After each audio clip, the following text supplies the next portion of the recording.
Oh!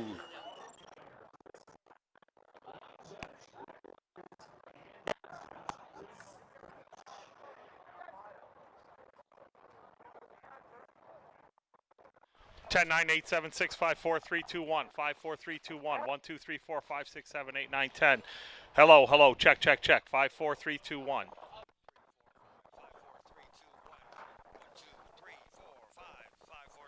Check 1, check 2, check 1, 2, 3, 4, 5, 6, 7, 8, 9, 10. 1, 2, text, 1, 2, test, 1, 2, 3, 4, good, good, test 4, 5, test 6, 7, check 1, check 2, check 3, test 10, 9.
Good evening, ladies and gentlemen, and welcome back to Acumen Stadium, home to the St. Clair College Saints.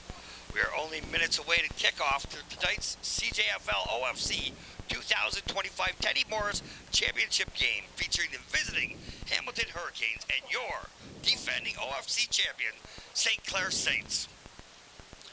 Ladies and gentlemen, I just want to start off by saying good sportsmanship is a vital component of the CJFL. Judgment calls made by the coaches, the officials, and the players themselves are always made in good faith and with honor and shall be respected. As we say down here in Wood City, we be loud, be proud, and be positive. My name once again is Jeff Belarjon, and to my right we have, as always, the one and only Badikwa, who will keep us informed with the ins, the outs, the ups and downs, and everything in between for our final broadcast of the 2025 CJFL season. Badi, what do you think we're going to see tonight, buddy? Well, I do think we're going to see a lot of early throwing. The forecast is going to be calling for potential second half inclement weather with possibly some heavy rain. So I think these teams are going to try to get some explosives early as you see the opening coin toss taking place. Now, that being said, both teams want to throw the ball. Both quarterbacks, these are your top two quarterbacks in the league. And we do see Alex Jemmy asking the visitors what they would like to do. So the Hamilton Hurricanes will defer. And it looks like St. Clair will get the ball to start. And they are going to have the wind for this opening quarter. OFC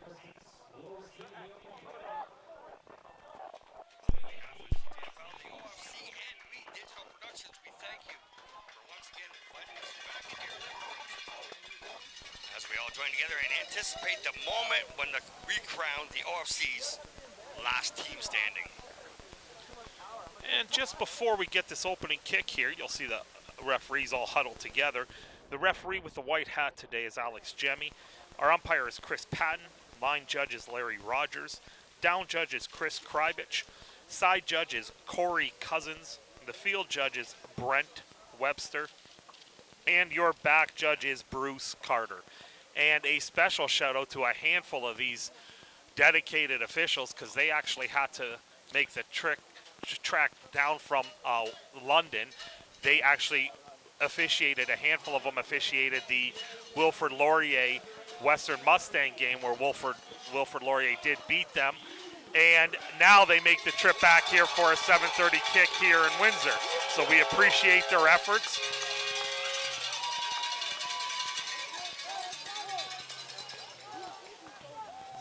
St. Clair's returning team is on the field. Back deep to the Saints. We've got number 10, Marcelio Mendez on the far side. And on the close side, I believe we got number 8, Cameron St. Kitts Park. Set to kick off for the Hamilton Hurricanes. Looks like it's number 5, Gabriel Canabrava. Here we go, folks. The 2025 OFC Final matchup.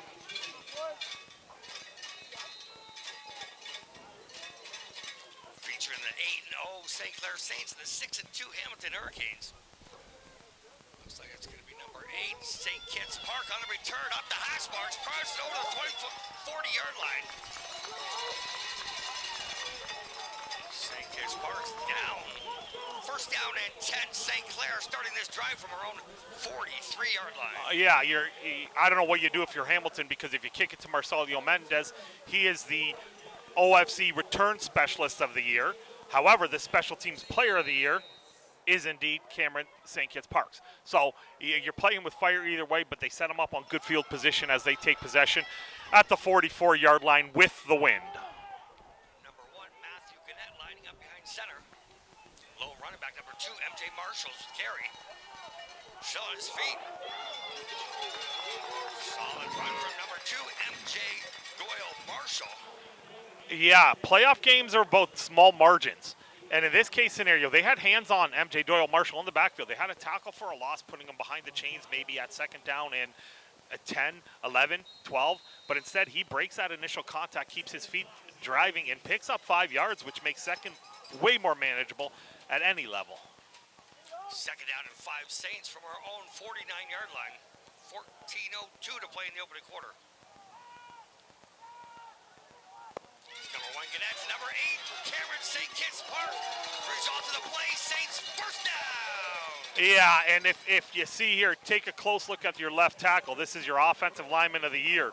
He does a little slip. So you'll see the left tackle's going to chuck his man and get out, and he leads blocks, and he absolutely pancakes his guy, and they pick up a first down. That's an athletic big man who gets out there and makes that play. So that's something that is 100% advantage St. Clair, their offensive line and the athleticism of that group. First and 10 Saints. Ball on the Hurricanes 45-yard line. Pass complete. Once again, number 8, Cameron St. Kitts Park with the reception. Yeah, and if you have these sort of option routes, you see the halfbacks are just going to bail. They're just going to jump and bail and fly, and all he does is a little stop route. He sees the coverage bail, and Matthew Gannett has a strong arm. He throws it on schedule, good protection there, and you already got maybe the most talented all-around perimeter player in the country, and he's involved early on a return and a couple catches already. That was number 34, Tyler DeGriff on the tackle for the Hurricanes. Movement early, penalty flags. Yeah, so we did get some jumps. Clearly, hard count, some good discipline here, something that you want to see. Now, are they going to call offsetting? Because we did have a receiver at the top of the screen, looked like he moved a little bit early. So you could have conflicting, one on one side, one on the other, which didn't influence each other. I wouldn't be surprised if you have one on each side here.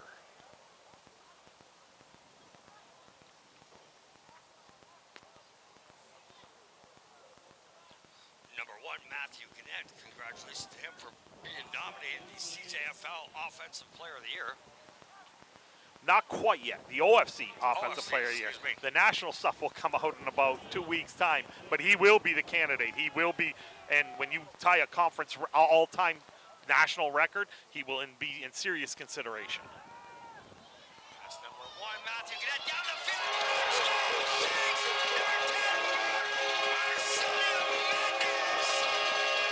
the 38-yard touchdown reception. And to add insult to injury, you have a roughing the passer on top of this. You have a roughing the passer, so you have 2 options. Obviously, you can move this ball all the way down to the 1-yard line and you can go for 2 because they can walk off the full balance of it, or you can enforce this on the kickoff, which means it's a full 15, and the Saints will be kicking from their other half of the field here. But what a strike. Quarterback had plenty of time. Offensive line gives him a chance, and then you run that post right up the right hash and walk-in touchdown for, it was Mendez, correct? Yes. Number 4, Tyler Davis, long snapper. 14, George Arbez, the holder, and the kick is up. The kick is good for number 15, Joe Newton-Green. And you'll see here on the replay, a little bit of pump to the outside and then obviously blown coverage. The corner had to come all the way off. It looked like that was the corner had to come, so I don't know where the safety was or who was supposed to carry that, if the halfback was supposed to carry that over the top. Nonetheless, blown coverage. Matthew Gannett does not need any extra help from the other teams. He's got talent and he reads the field well. In that case, he didn't have to read much as he had a streaking receiver and he threw it on a dime, and now you have a touchdown.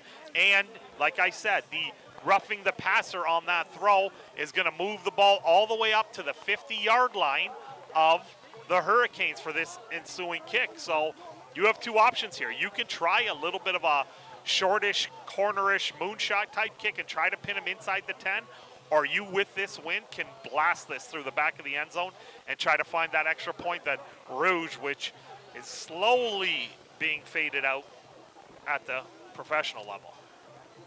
Not entirely, but slowly. Number 15, Joe Newton-Green, set to kick off for the Saints.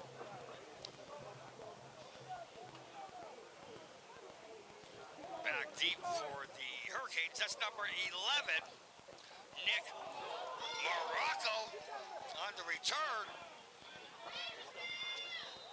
Yeah, and he wisely, after mishandling that, ran out of the back of the end zone. You cannot afford to make that mistake. Get the ball at the 35-yard line. It's early. That 1 point isn't an issue. You probably, if you don't move it at all, you're giving up a safety if you're pinned inside your own 10-yard line. So it's a blessing maybe that he didn't get this cleanly.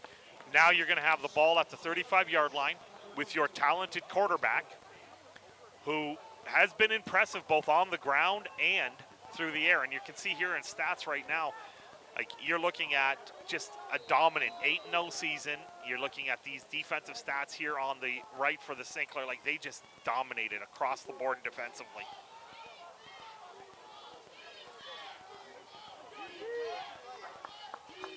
Lining up behind center, number 8.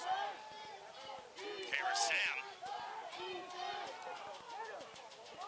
Sam's rolling out to the right. Pass a high score, number 5. Great play. That's number 5. Mo Abraham coming up defensively for the Saints. And it looked like Mo Abraham was charged with spying. He just sat there, and you'll see in our replay, he didn't come. He sits there. He's got his eyes on the quarterback the entire time. I got ya. I got ya. And sure enough, he got him. Tackle for a loss. Sack. However you want to score. That should be a sack because he dropped back to pass right away. But now you're well behind the chains into the wind here. Loss of 5 yards on the play. Brings up second down and 5 Hurricanes. Ball on the Hamilton 30-yard line.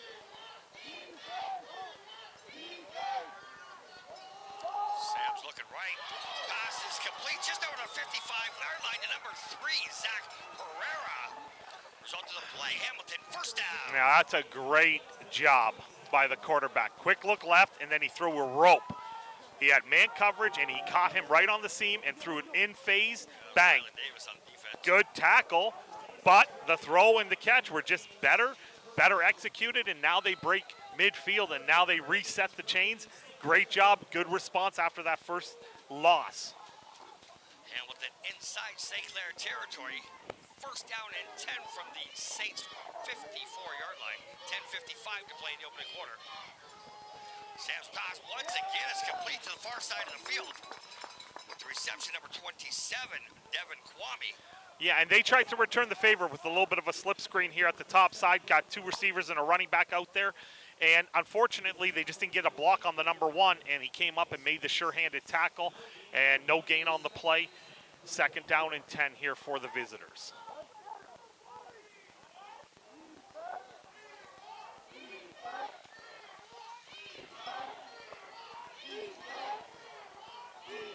Two receivers to the left, 3 to the right. Single back. Sam looking left. Passes. Incomplete, intended for number 85, Michael Barada. Yeah, I don't know if there was a little confusion in the route combination there. 2 receivers were sort of on each other, but the ball was indeed thrown behind his intended receiver. So there you can just see 2 within 6 yards of each other on the same sort of climbing tree. Definitely not by intent. So now you're going to bring out the punting team here, and this is a stiff enough wind to be a concern. I wouldn't be surprised if they angle kick and try to get it out of bounds, but now you're running the risk of not getting much yards with this wind. Kick is off. That's number 10. Mendez on the return, up the middle of the field, 35 to the 40. Trips over, down to the 42-yard line.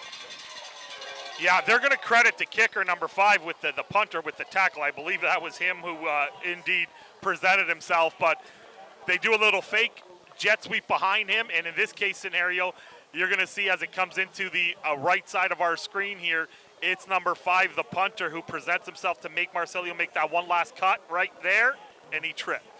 So he will get credited with that tackle as being the nearest man, or else that is your return specialist of the year in the conference, and he almost broke one for a huge gain. First down and 10. Saints starting this drive from our own 44-yard line. Once again, Mendez, the ball carrier on the play, trying to get around the edge, forced out of bounds. Yeah. And another Saints first down. In order for a play like this to happen, you have to have all parties engaged. Your offensive line and particularly your outside receivers have to block, and they did a nice job at giving him time to keep stretching that all the way to the sideline until he turned the corner, and he picked up that first down. So those little things add up at the end of the game. Your blockers, your receivers who block, it goes unnoticed right now, but when you go to grade them, those pluses add up. Inside the Hurricane territory, first and 10 Saints from the Hamilton 54-yard line. That's number 2, MJ Doyle Marshall, the ball carrier. Moving the chains, good for another Saints first down. And then you just run simple counter trade. You're going to bring a big slot in motion. You're going to pull your right, left guard, and left tackle. They're going to come across, and he doesn't get touched until he's 6-7 yards down the field, and then he carries a tackler. And before you know it, it's a 13-yard gain, and now the St. Clair Saints are rolling. And again, this is all, it's so important for them to get their rhythm on that first down play. Last week, we didn't see that. This week we're seeing some rhythm on first down. 2 receivers to the far side of the field, 3 to the short. Coming in motion, number 83, Dominic McKeesey. Tripped up in the backfield, number 2, MJ Doyle Marshall. Yeah, that's a superb play by number 98 from the visitors. That's Tyler Wright. He just 100% knifed and beat. That's a stretch zone running play. And like in this case scenario, the left guard is stretching. I don't know where the center was, so I don't know exactly why there wasn't help coming from the backside of that. But Wright just knifed right through as the Raposo looked like he stepped hard to his left. And there was no help from the center. And before you know it, it's a tackle for a loss. Great play. Brings up second down and 13 Saints from the Hurricanes' 41-yard line. 7:45 to play in the opening quarter. Net looking left, number 85, Jaden Shallow with the reception. Tripped up on the 36-yard line. Yeah, and a lot of dancing around there. But again, choice route, he has the option to sit. Ball had to get out high because there was a little pressure in Gannett's face, so he had to get it up over the defenders. But he did make a guy miss initially, but then tripped up on the next potential tackler. So now it looks like with the wind here, they're going to try what is about a 43-yard field goal. Don't disagree with this for sure. He definitely has the leg. He doesn't need the wind, but he definitely has the wind here. That's number 15, Joe Newton Grain, in to attempt the 43-yard field goal. Kick is up. Kick is good. 7:08 to play in the opening quarter. St. Clair Saints 11. Hamilton Hurricanes yet to get on the scoreboard. Yeah, there was probably at least 10 more yards there with this win. There was probably good from 55-yard line. 55 yards pretty easily on that one. You'll just see this ball was driven and did not really start its descent until it got through, and it landed on the back line, so that's a 20 extra yards from where the actual uprights are. So I'm confident saying if they had to line up for a 55-yard field goal with the wind, they would attempt one there. First down and 10 for the Hurricanes. Once again, starting this drive from their own 35-yard line. 7 minutes left to play in the opening quarter. 2 receivers to the left, 2 to the right. Single running back in the backfield.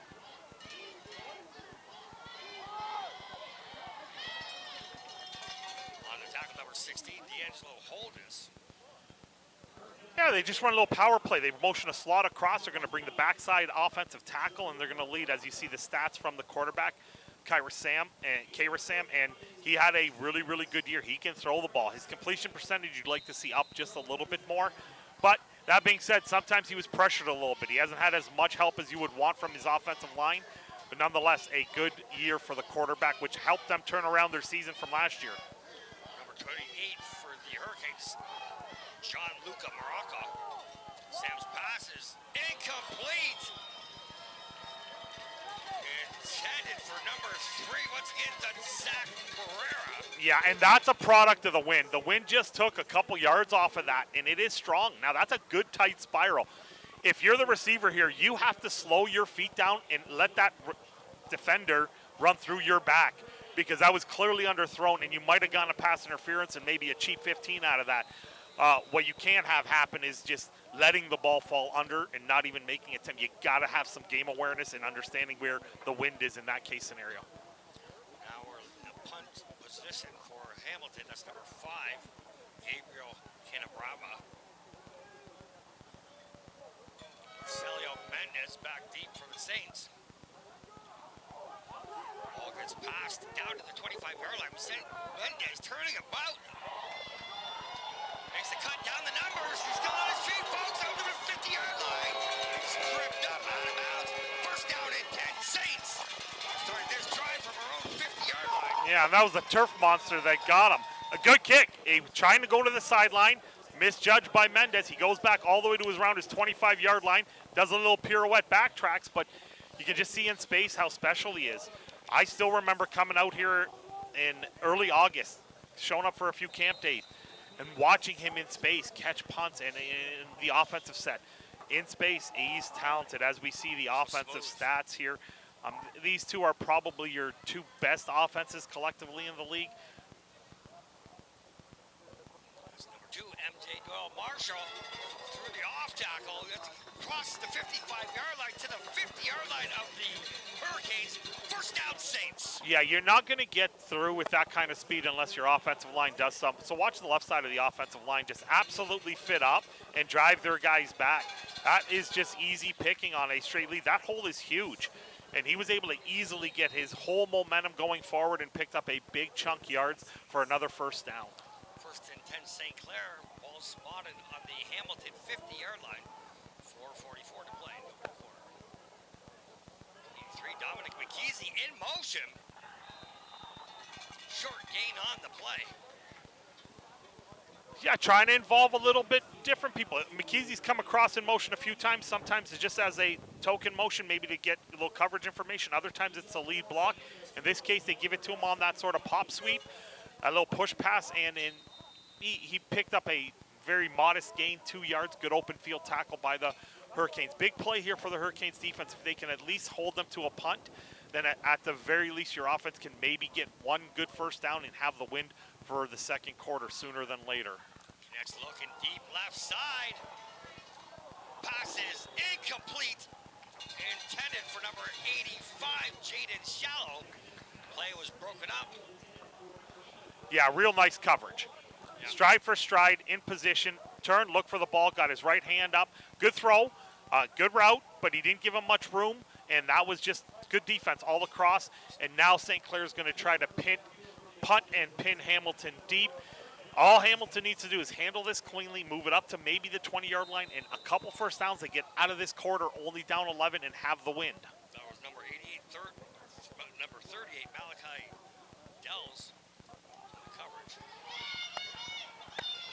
Hamilton coming across the 15-yard line, nowhere to go. Tackled down.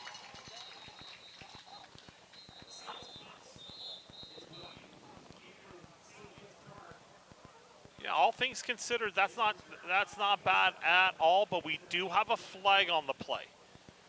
We do have a flag, and it came out immediate. So we'll see what this call is. You saw on the punt there that the ball was caught cleanly in the air at around his own 5. He did pick up about 10 yards in the exchange.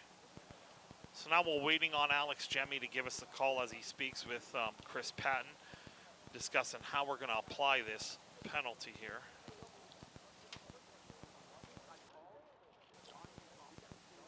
So after the conclusion of this matchup, the team that captures the Teddy Morris Championship Trophy will then represent Ontario as they stamp their ticket into the 2025 CJFL National Semifinals, which will take place in British Columbia. Yeah, so there was a hold during the kick by the kicking team. So you have two options there. They could have moved them back from the line of scrimmage and had them re-kick, or you can accept the penalty or decline the penalty and just take the ball at the 15, which I think is the better decision. Just take the ball here. Don't give them a chance to punt and pin it deeper.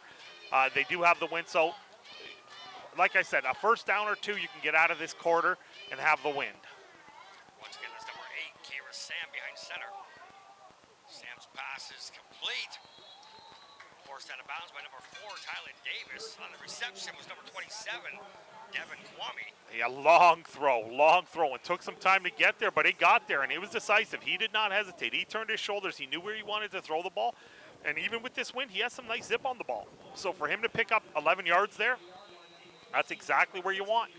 So now they're at around the 28-yard line, so that's exactly what you need here. Move the ball, get nearer midfield, and hope you still have it when you have to turn around, and if you have to punt, you punt with the wind. First and 10 Hamilton from the Hurricanes' 28-yard line. 3:01 to play in the opening quarter. Sam's duck and tackles. Pass is complete along the sidelines. Once again, that's number 27, Devin Kwame. Takes 3 white jerseys to tackle Kwame down. Result of the play, Hamilton first down. Yeah, and boy, did Hamilton avert disaster there. I don't know if Sam was ready for the snap or not, but he bobbled it. you can see him fumbling around, and then he almost gets sacked, and then he pump fakes and realizes, you know what, I don't need to pump fake. Get it out. I'm not keeping this ball, and then all of a sudden, you're in punt mode. You just are in open space, make a guy miss, and cover, I don't know, about 30 yards in the exchange there, and now they're set up at the 37-yard line, 38-yard line, excuse me, going in. But we do have an injured Saint down on the field right now.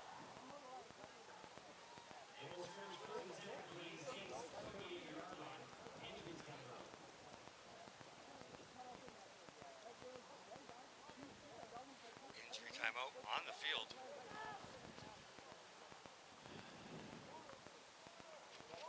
And of course, for both these teams, you're at a point in the season where season's over or you're continuing.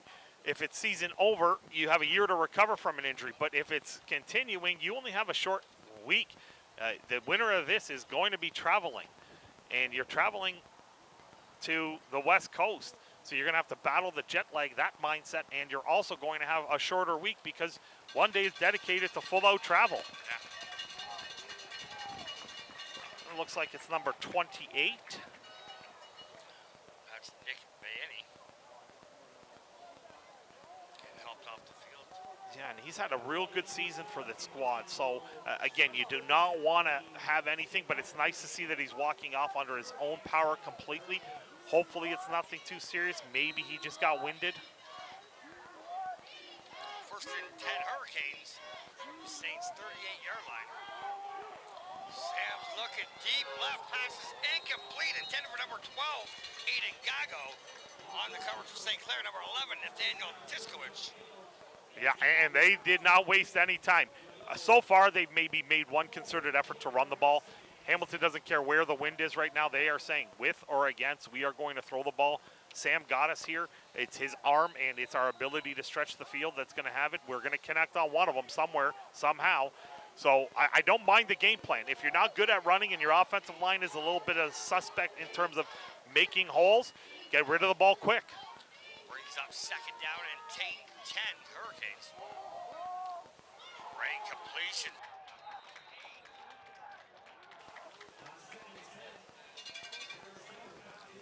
With the reception, number 82, Jack Wilson.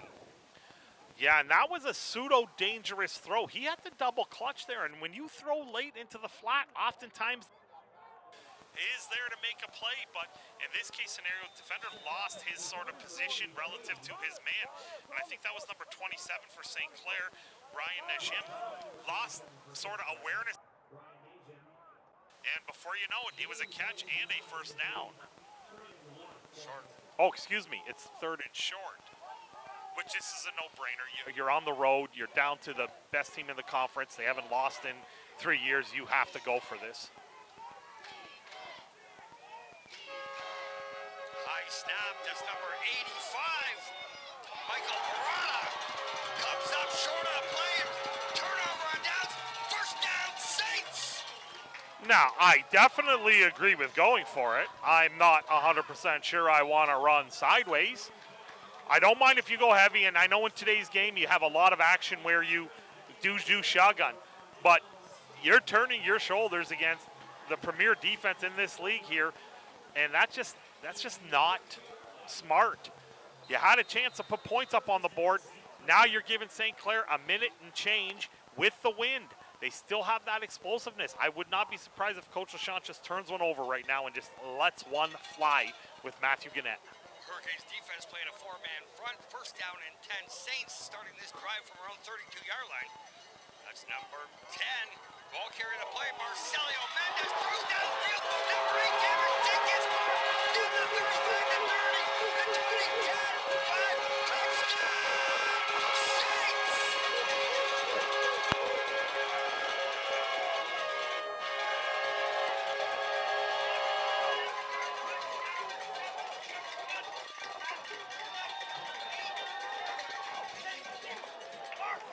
Yeah, and that was a pitch pass. They pitched it. That was Marcelio Mendez who came around on that little option pitch, and he throws the strike. Yeah, we're so used to Gannett making those passes. That was Mendez who came up. Unbelievable. And no surprise, I expected them to take a shot after a sudden change, a turnover run down and still sudden change, and they went to the little pitch pass and bang. You're phenomenal.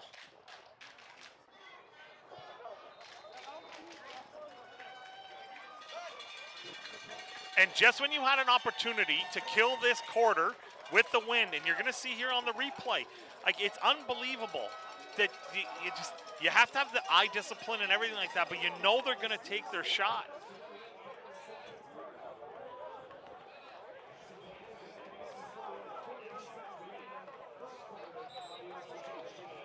And now they're going to kick with the wind again. That's a big deal right now. They're going to try to punt and pin them deep, and they're going to have to run at least a couple plays into the wind again. And if they're not careful, they're going to have to punt. So there's Mendez, who got the pitch already, and he threw a laser, not over the top, but enough to get it to St. Kitts Park, and he did the rest. Made one guy miss, and then runs wisely up the middle and away from any defenders. And there you have it. What was that? 55 plus another 25, 75 yards right there. Easy peasy. 18-0 in the opening quarter.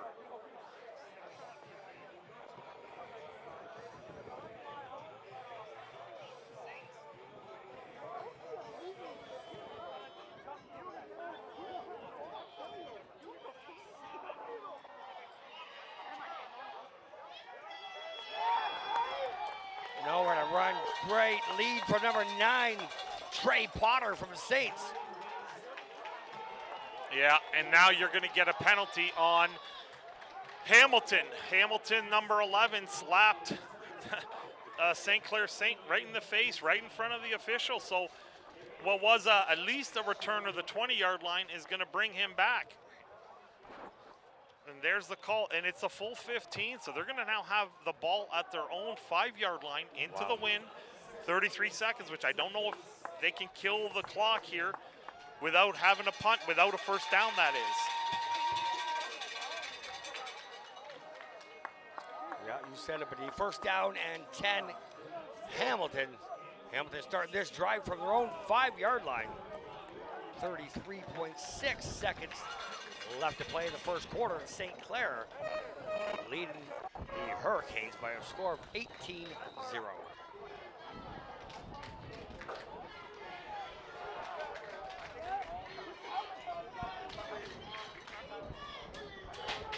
Saints playing a defensive 4-man front. First down and 10, Hurricanes. Sam's backed up to his goal line. Pass is nearly intercepted by number 11, Nathaniel Titskowicz. Yeah, and that one hung up. That one, the wind affected that for sure. And what ended up happening was it sailed, and Titskowicz almost came down with that. On the same token, it was almost a completion after the missed interception. But now you're really behind the chains at second down and 10, throwing from your own end zone. And you'll see here on the replay, the ball sailed. It's up and wobbly this time, not a tight spiral.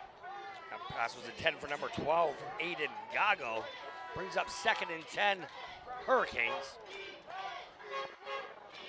Kyra's standing just in front of his goal line.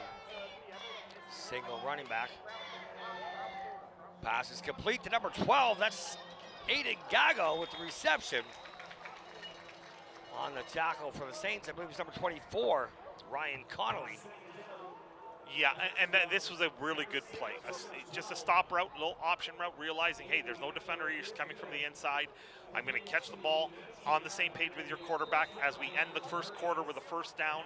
It's 18-0 for the home team, as you see the home run strike in our replay to end this opening quarter.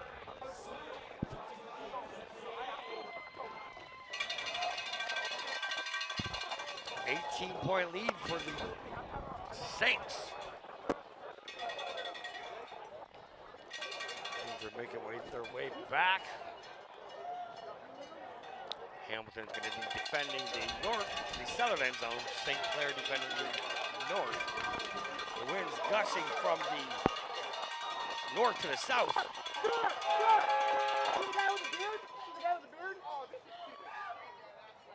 And as you see all these highlights coming into your screen, they're obviously of St. Clair, and you're seeing the scoring early at 18-0.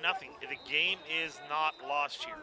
You have the win now, the longer quarter, and you have an opportunity to at least get something on the board here and make it respectable and hopefully hold somewhere down the road.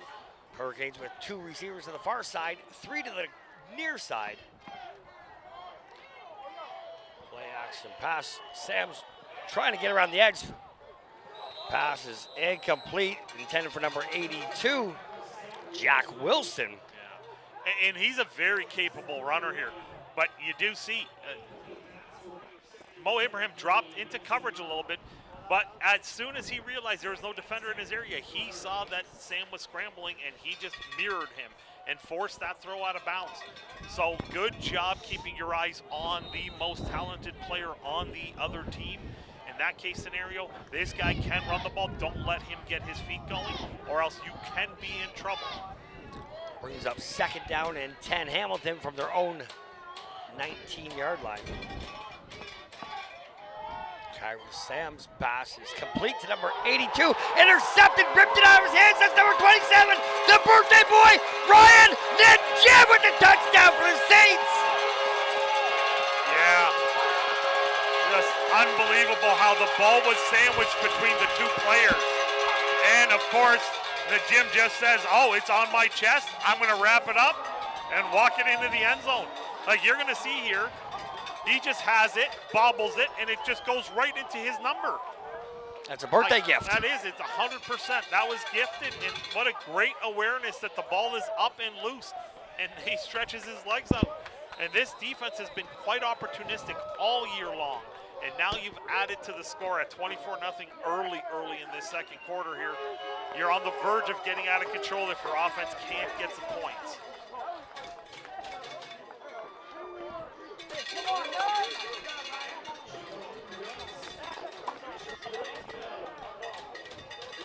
Number 15, Joe Newton-Green's extra point is good. 14:07 to play in the 2nd quarter. St. Clair 25. Hamilton yet to get on the scoreboard. Yeah, there's the return man. There's the birthday boy. Nice present, nice gift, and of course, your team loves it. Every facet of it. You love seeing that. Everyone rallies. The offense gets excited when you have that kind of thing. The defense can't wait to get back up on the field again after something like that. So now, if you're Coach Emo, you're on the other side. You're looking at your guys. At this point in time, you have no choice. You have no choice but to remind your guys that it is 1 possession at a time. Go out there and take care of the ball, get first downs, and see where it may fall after your first score.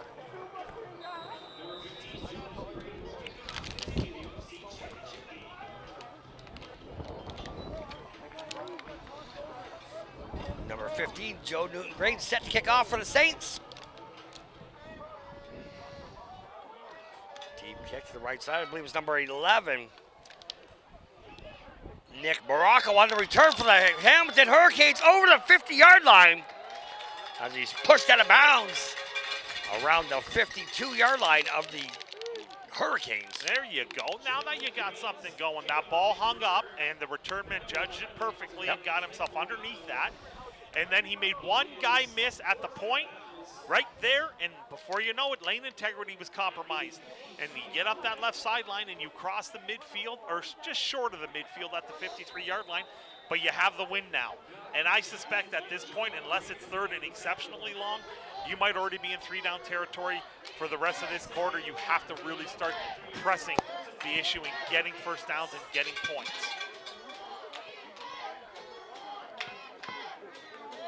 One receiver to the right, 3 to the left, 2 backers. Quick pass to the left side from number 8, Kyra Sam. On the reception, number 12, Aiden Gago.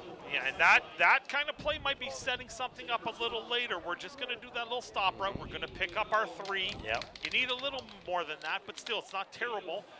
Maybe they do the little pump and they slip somebody up the sideline right now and see if St. Clair gets ultra aggressive.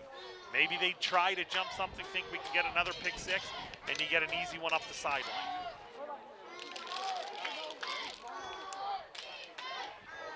Second and 6 from the 53-yard line of the Saints. Sam's pass is incomplete up the middle. Looks like it was intended for number 85, Michael Barato. Yeah, those are the ones back in the old days where safeties loved, and those are the ones that are quite punishing. But I do agree with this sort of call. You have the win, maybe you punt it, it's 3rd down and 7. It says 6, but it looks like 6.5 to me on my eyes.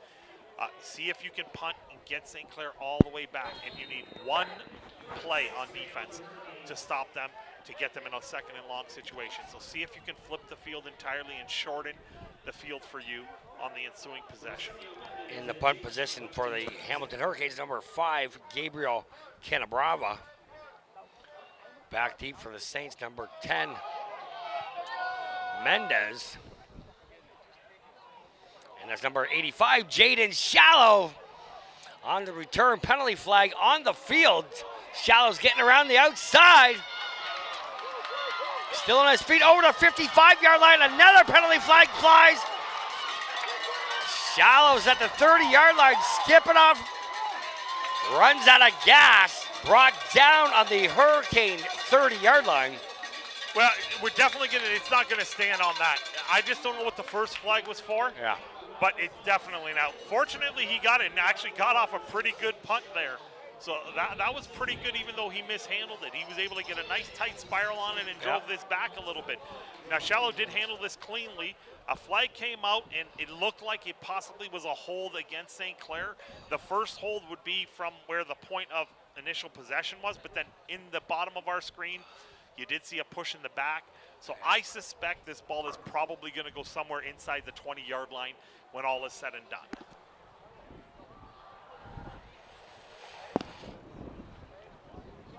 We got 3rd down and 6 as we see now. 12:05 to play in the 2nd quarter.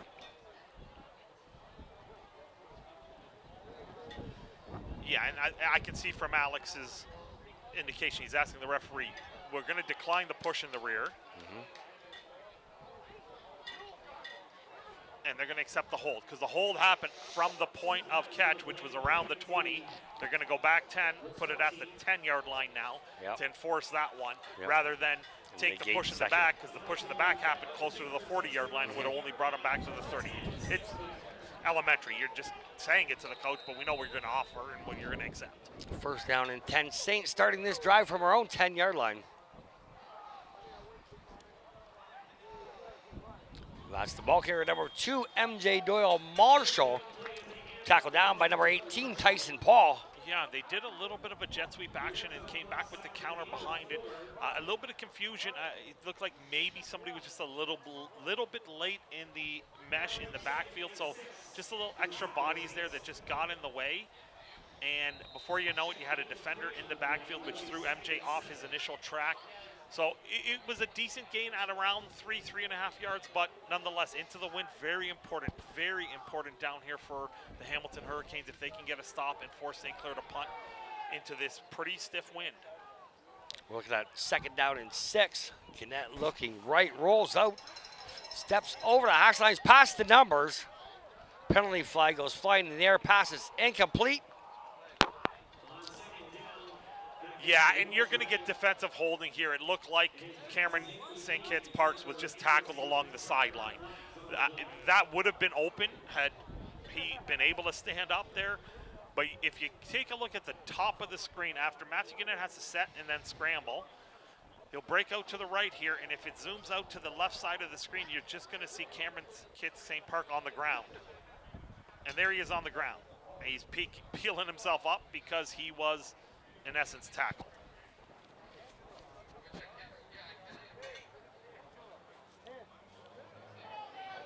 So you have the 15-yard walk-off for the pass interference, and that's going to move this thing up. And there must have been an objectionable conduct because they moved up 25 yards. So the coach must have gone something for the bench for contesting that, yeah. Oh, sorry, I'm the in-game announcer, and I missed a hand signal, so you had roughing the passer on top of the pass interference. And wow, what a turn of events. St. Clair gets the ball at the 38-yard line. 1st and 10, Saints. 11 minutes to play in the 2nd quarter. 88, Riley Griffin motion. Hand off to number 2, MJ Doyle. Marshall patiently running as always, picking up 5-6 yards on the play. Yeah, and that's a nice shot by the offensive line because all you need is to create a small seam for him. And he had it. And once he saw that he had a seam, he was able to put his foot in the ground, cut back off of his left guard, and then next thing you know, he picks up 7 yards. You don't need a ton of room when you have a talented running back, but you got to create some levels, and the offensive line created a nice level there for MJ Doyle Marshall to find and pick up 7 yards. Brings up 2nd down and 3. Ball's on the Saints' 45-yard line. Once again, MJ Doyle Marshall not even touched until after the first down. Result of the play, Saints first down. Yeah, all you got to do is watch the left tackle, number 51. And then he just takes the end man on line of scrimmage. He's driving him. That's just easy picking. That's just not fair. MJ knows who his horse is, and he just followed him until he turned his hips, and he came right off of it. And into the wind, he's exactly what you want if you're an offensive line guy, if you're an offensive line coach. Coach Jennings, Coach Morency, I know what they want to see. They want to see the O-line take over this game on the ground. That was number 36, Hayden Pell, on the tackle for the Hurricanes. Number 1, Matthew Gannett's passes. Looks complete to number 18, Rome Ero-Reterier. Yeah, and just another stop route. As long as they get in rhythm with each other, these are the things we did not see last week. The receivers were opting to drive it a little deeper. Now these little option stop routes. Look, you play off, we have it. So you see the passing, and that is a passing record for the franchise here from AKO into St. Clair. And of course, those 35 touchdowns are a conference record and tied the national record against only 6 turnovers. What a tremendous year, and he is going to be, I would say, one of the top candidates, if not the top candidate for the National Player of the Year. 2nd down and 3 Saints. Ball spotted on the Hurricanes' 49-yard line, 9:25 to play. Number 22, Peyton Harris, the ball carrier. Nowhere to run. That was number 98, Tyler Wright. On the tackle for the Hurricanes. And again, just unable to get that cutoff there from the center on that one technique, 98. And he pushed him into the backfield, and there you have it. And that's good defensive line play. That is just, he beat him to the spot, and you can't say anything else about that. That's a tackle for a loss. 3rd down into the wind. Coach LaChance, I don't know if he's going to hard count him here or actually go for it, but nonetheless, he is now having a calculated gamble here on the opponent's side. Matthew looks left, checks right, coming back to the left. He's taking it himself, folks, after the 45-yard line, then the slide. Result of the play, Saints first down. But we do have a flag on the field, and I just don't know what it is. It was right away, so it's either offside on the defense alignment or offside on a receiver. We'll get the call from Alex Jemmy. Offside St. Clair. And yeah, he's already indicating, and you saw in the replay, Matthew got it. Offside against the Saints. Will negate the first down run. And that will bring the Saints backwards. And now the more prudent choice at 3rd and 10. They're going to punt the ball here. I would not be surprised just because of the way this wind is if Cameron St. Kitts parks. And again, this is your special team player of the year. He punts. He's done some kickoffs this year. He obviously does punt and kickoff returns. He's just a jack of all trades. I would not be surprised if he tries to angle this to the boundary, the home sideline right now, to just drive it out of bounds. St. Kitts parks with the kick. Back team for the Hurricanes, number 27, Devin Kwame. And that's exactly what happened there. Good kick. That's all you can do. Your ball's not going to go very far. Let's see if we can bounce it out of bounds. No return. Now you set them up at the 6-yard line? 22. 22? Perfect. That's a good punt, given the strength of the wind here. First down and 10, Hamilton. Hurricanes starting this drive from their own 22-yard line, 8:13 to play. Saints lead the Hurricanes 25-0. It's not over right now. Hamilton has to stay engaged in this. Hamilton must stay engaged. The offense now has not scored in the last couple possessions. Now what you have to do is your offense has to complement what your defense just did. Keeping an eye on number 7, closest to us, Jalen Burnett. Coming around the edge, here he comes. And Kyra Sam's pass is complete. With the reception, number 28, Gianluca Maraca. Yeah, and that's just good coverage. Is that Ryan to Jim again? Yeah, he cuts off the initial float, brings it back to where his help is, and then now the troops rally. Just that was not going anywhere because it was good defensive play from the Jim right off the get-go. And the last time he was out here, he returned it for a touchdown. So good job. Now second and long, but integral. Have to get a first down here. Short gain on the play. 3 receivers to the left, 3 to the right. Lone. Oh, Sam's pass is incomplete up the middle, intended for number 80, Wes Wines. Yeah, I think it was 88 there, Jeff. And like I'm telling you, he was there. I think he stopped. I think Sam was throwing him down, and he just stopped. That was an open receiver. He has him. He slowed down, and he thought he wanted him to extend, so the quarterback and receiver were not on the same page there. And because of that miscommunication, you are going to have to punt this ball. Number 88 for the Hurricanes is Evans Sedarius. And my fear for Hamilton right now is if he outkicks his coverage with these special return men, they give them a ton of room to dissect where they want to return this ball. Lining up in the punt position, number 5, Gabriel Canabrava. Short kick, recovered, returned by number 10, Marcelio Mendez, across the 55-yard line. 35-30, pushed out of bounds. Out on the Hurricane 28-yard line. Yeah, low driving kick. Mendez catches it cleanly, and then you just get great blocking there, and he sees a seam and says, I'm going to put my foot in the ground and go. The only problem was he ran out of sideline real estate. He didn't have any. If he had a couple more yards, he was able to turn that corner and get up. But nonetheless, a great return. And now you got the Saints set up at the 28-yard line going in with what could be just sort of that first half. Start tapping that nail, you know, like just get there. Now you see the out-of-town scoreboard in a final. Okanagan beating West Shore 45-26. So the winner goes to Okanagan. That's number 2, MJ Doyle Marshall, the ball carrier. Yeah, counter trait. Hey, they're just going to bring the Picks left up side 4 across yards. the formation here. And he has a seam. It just, in this case scenario, your big left tackle, he just overran. He didn't turn it up tight enough. If he makes that block, MJ's probably still up and going. And as you see in our graphic, the winner of this game is going to the National CJFL Final at Okanagan. And I believe it's called the Apple Bowl, the stadium. And that's looking left deep. Pass is incomplete, intended for number 8, Cameron St. Kitts Park. Yeah, a good throw, strong throw into this wind here. Just got it a little out of bounds. So even though we see a lot of heroics from Cameron Kitts St. Park, he was out of bounds even if he had come down with that. So with you kicking into the wind now, and it would have been around a 33-yard line, a 33-yard kick, Coach LaChance says, you know what, our defense is playing well. We're going to go for it.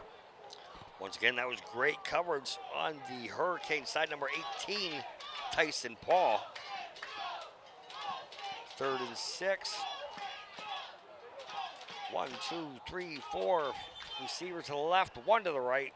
And they tried to draw him offside. Coach LaChance with 1 second left on the play clock is right by the official. He's calling the timeout. And it does look like they're going to bring the field goal unit on. They tried to get a free 5, and then they would have definitely went for it on 3rd and short. But at 3rd and 7-ish, 6.5-ish, they're going to bring out their kicker. And it's definitely in his range. There's no question, even though into the wind. I think his range is still around 40 yards into this wind. He drives it relatively low. So it's a good mechanical kick for this type of wind.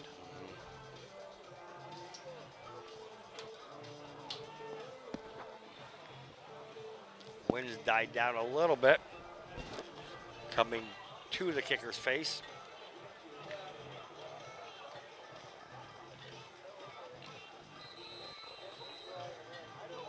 .5:16 to play in the second quarter. Long snapper number 4, Tylen Davis. On the hold, number 14, George Arbez. And attempting the field goal of 36 yards, number 15, Joe Newton Green. Snaps off, the hold's down, the kick is up.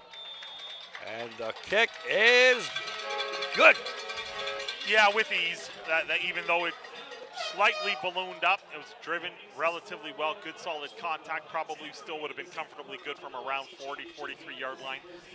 As you see the ball go, and clean exchange and clearly through the uprights with plenty of length. So that's always good, knowing your range. Now, it might not be as important in this game. It's 28-0, and not to be rude to the opponent. St. Clair has been relatively clean right now. If they stay clean, the only way Hamilton gets back into this is if St. Clair makes several critical errors. Last week, they made several critical errors, which allowed Sioux to stay in the game. Yeah, late in the fourth. First and 10 Hurricanes from their own 35-yard line. Ball's bobbled, recording the sack for the Saints, number 99, Chris Rivero. Yeah, it's just the meeting of the two sack leaders in the conference here. And just a bad wide snap, and the quarterback was unable to get there, and you see Rivero and Brunette just pile in there. It's just not right off the get-go. I think I mentioned it last week, waist to face. We saw a mistake by the Saints last week where it shot over Matthew Gannett's head, and the defensive end picked it up and went for a scoop and score. Those things happen when you have a bad snap, so you got to clean those things up. Brings up second down and 17. Bobbles the snap once again. Sam's passes picked up by Najum for second interception of the second quarter. Huge play from number 27, Ryan Najim. Yeah, and I don't think Kairos was able to get much sort of pop into this throw here because he was dragged down. You'll see here on the replay, he is going to get pressured and he gets sort of brought down, and his lower frame was sort of influenced by that. And then you see Najim, another sort of happy birthday, and he gets it to the 40-yard line. Sudden change. Does Coach LaChance have another wrinkle? Does he go to a jet sweep pass again? Does he go to some sort of screen here? We got three receivers to the left, two to the right. Gannett and Doyle Marshall in the backfield. Gannett drops back, steps back up in the middle. Looks like he's taking it himself. Loose football. Oh, recovered by the Saints. On the recovery, number 18, Rome Ero Riterier. Yeah, and that is not what you want to see. He made a decision there. In this case, not the best business decision because he tried to get more, and he took a big shot here. And right now, unlike last year where I don't want to say like you're confident that you can win a game with your backup quarterback. Last year, Matthew Gannett you see how good he is. Last year he was the backup on this team. And he won this conference championship by 60 last year when he had to play for Maurice Oja in that final against London last year. You do not necessarily have that same luxury this year. It's Matthew Gannett, and then there's a significant drop-off. So you have to protect yourself there. 28-0. You're in control here. The last thing you can afford is your quarterback taking extra shots like that. So be prudent. Pick up 2 yards, slide, protect yourself, live to play another down. And, of course, Saints fortunate that they recovered the fumble as the Hamilton Hurricane defender is, fortunately for them, walking off under his own power. That's number 36. Hayden Paul, the injured Hurricane on the play. As Benitez said, second down and 12. Saints ball spotted on the Hurricane 42-yard line, 3:26 to play in the second quarter. Saints leading 28-zip. That's looking to his left, quick pass. That's number 88, Riley Zagriff. Jumping over the 30-yard line, out of bounds. First down, Saints. Just a little flare out. I mean, for lack of a better word, you got double fly in a release. You got guys just going to get vertical, and then they wall off, and Zagriff catches the ball, needs to gain about 7 more yards. He easily gets 2-6 and then dives across the boundary for the first down. Ball's now spotted on the Hurricane 29-yard line. Yeah, and the theme of Halloween, we just saw a Jason mask there. That's a pass. Looking for his best partner, number 8, Cameron. St. Kitts Park, touchdown Saints! 29-yard touchdown pass from number 1, Matthew Gannett, to number 8, Cameron, St. Kitts Park. Yeah, and of course, you do see the Hamilton safety asking for a push-off, but by no stretch of the imagination, this is just really good awareness. You're going to see this ball thrown here, and all you're going to see is him turn. He just turns away from his defender, does not have to extend, turns away, and we have a flag on the field late. And Coach Lachance is being asked where he wants to enforce this. We have an objectionable conduct against the visitors. So they have 2 options, on the kick here or on the kickoff. And they're opting to enforce it on the kickoff. So they're going to kick from the normal spot here to see if they can get it 35 yards, but the 10 yards is going to move the ball to the midfield stripe on the ensuing kickoff. Once again, that was a 29-yard touchdown strike from number 1, Matthew Gannett, to number 8, Cameron, St. Kitts Park. 2:53 to play in the second quarter. Number 15, Joe Newton Grain, in to attempt the extra point. Penalty flags on the play. Offside, I believe, on the defense will be the call. And now they're going to ask, yes, do you want to enforce this on the kickoff? And the answer is going to be on the kickoff. So now it's going to be 15 because they got still the 10 from the objectionable conduct. So we got to get the notepad out just to remind ourselves we got 2 to add on right now. Davis on the snap. Arbez on the hold, and Newton Grain on the kick. The kick is up. And the kick is good. 2:53 to play in the second quarter. St. Clair Saints 35, Hamilton Hurricanes, no score. Yeah, and again, just watch the replay. You're going to see he doesn't extend his arms. All he does is sort of turn his body around. Defender did not locate the ball at all, and Cameron did, and that's why you see the touchdown. Contested, sort of, aware, defender, no, receiver, yes, and that's why it's a touchdown. And here we have it. The ball is now going to be spotted at the opponent's 50-yard line for this ensuing kick. There he is. He's right there. He turns around. No violent shove. You're allowed to sort of separate from your receiver. He didn't push him down to the ground. I think it's just a solid no call there. Receiver just more aware of where the ball is relative to his defender. Back deep for the Hurricanes, number 27, Devin Kwame, and number 11, Nick Morago.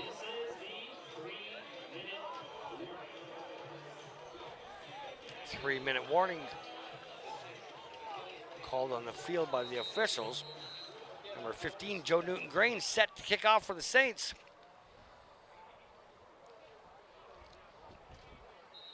And just a timer recap, Hamilton does have 1 timeout remaining and St. Clair has 2.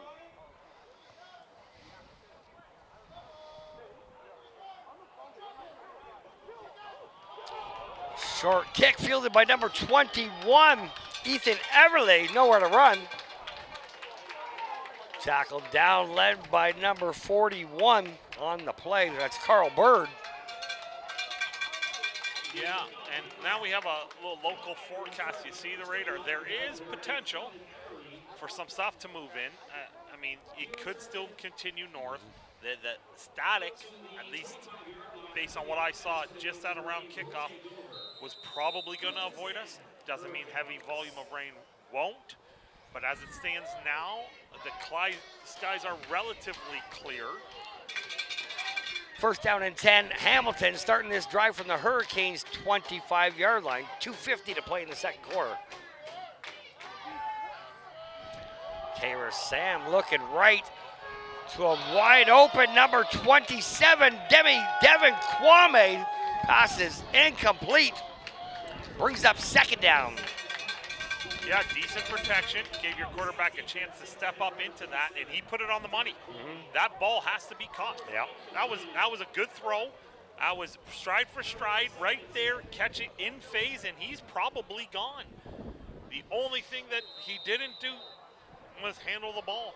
Beat the defender, quarterback put it, the offensive line gave him just enough protection to deliver a strike, and unfortunately, it was a strikeout. Hurricanes with a balanced offense, 3 receivers to the left, 3 to the right. Kara Sam's keeping it himself, looking up the middle of the field. Gets it up for a first down, drops the football, picked up by Ryan Connolly, number 24 for the Saints. Looking for the official sign. Result of the play. It's a fumble. Some players were a little concerned that their all-star linebacker, Mo Abraham, is a little slow to come up, but he is a capable runner. But in this case, he was tracked down from behind there, and is it Carl Faber who gets there, punches it out. That ball is out. You see it trailing behind. And you said Connolly, yes, 24 with the recovery. Punch out, balls out. And now the Saints in prime real estate with 2 timeouts remaining, 2:34, trying to extend. Ball's on the Hurricanes' 40-yard line. McKeezy and Segriff in motion. Now MJ Doyle in motion. Quick screen out to number 12, Keone Elliott. Just gets out past the numbers, making his way around the edge, forced out of bounds. Just shy of the 30-yard line. Now that's not what you want to see, though. Your quarterback taking a shot there on a quick throw like that. They just missed the blitz pickup. It was just an assignment issue. They went empty there, but the offensive line must have not necessarily had the right numbers, because it looked like there was an extra defender there. So I don't know who to blame on that is. I'd have to look at it from the wider angle to see what the count was in the box. But it was a clean shot on the quarterback. Great defensive play coming from number 29, Anthony Rodriguez, leading the Hurricanes. That's number 2, MJ Doyle Marshall. Short gain on the play. But just enough for a first down. In this case, MJ really, I love the idea of stretching. All right, it's stretching. But then dive nose for the first down. He knew he just needed a yard. He stretched it, but when he got close enough, he took the yard he needed. He stayed on his track, but that was a good job by the defense, forcing that all the way to the sideline and only picking up a yard and a half. 1st and 10, Saints. Ball spotted on the 29-yard of the Hurricanes. Gannett looking left, pass complete to number 12, Keone Elliott. Keone gets up to the 16-yard line. Moving the chains, good for another Saints first down. Yeah, and just a little stop route. They're on the same page. They saw what they saw. They're worried about the over-the-top shot. Well, we'll take the 10, 12 yards. This is something we didn't see last week. And speaking of Coach LaChance, I know he made an emphasis, a point to talking to his guys. Listen, take what they give us. We'll pick up 10, 12, 14 yards, easy completions. Those are like long handoffs. 1st down and 10, Saints. Ball's on the 17-yard line of the Hurricanes. Once again, number 12, Keone Elliott trying to make his way around the edge. Great defense, stepped up from number 9, Luca Gallo. Yeah, you're right. That was great defense. He was able to get all the way out there, and you're going to see as it comes to the top of the screen, he does have to fight off a defender. And he had to fight off a defender, and that was who? Number 88, Segriff. So he had to fight off Segriff and still get there and make a tackle on a very shifty, speedy guy. Incredible. And only picked up a yard. So really nice defense on that play as we see Sean Gannett sitting in one of the lounge chairs. Equipment manager, always busy on game day, nonstop, taking a short break. Brings up 2nd down and 9 from the 16-yard line. 1:18 to play in the second quarter. Gannett's looking left, readjusts, rolling out almost to the numbers, tucks the ball himself. He's at the 10, the 5. Touchdown, Saints! Number 1, Matthew Gannett with a 16-yard run. Opening the gap to 41 for the Saints. 1:05 to play in the second quarter. Yeah, not much more to say. You said it right. Great run. A little bit of a breakdown in the protection in that he was forced out. This is the first play that they got on the jet sweep. And yeah, great tackle by number 9 on that replay. Outstanding job there. But here's a picture of Gannett, and he just earned his spot on the bench to relax for a few seconds after that run and the ensuing extra point. Well, we can see that the limp is not going to hold him back. After that big, quick hit. Trainers are tending to his mouth, which I gather he might have bit his lip on the tackle, landing face first. Oftentimes, you have mouth guards in your mouth, but half the time players are chewing on the mouth guard, and then when you actually need the mouth guard, it's not on the teeth, and before you know it, you bite down on the mouth guard and on your lip, and you split it. 1:05 to play in the second quarter. St. Clair Saints leading the Hamilton Hurricanes. The weather's holding off so far. And I do stand corrected. I earlier said in the recap that it was Hamilton with 1 timeout. Hamilton has both. St. Clair only has 1 because Coach LaChanze called it on that one where they tried to draw them offside but then opted to kick the field goal. So Hamilton has their 2 remaining with 1:05 versus St. Clair with 1.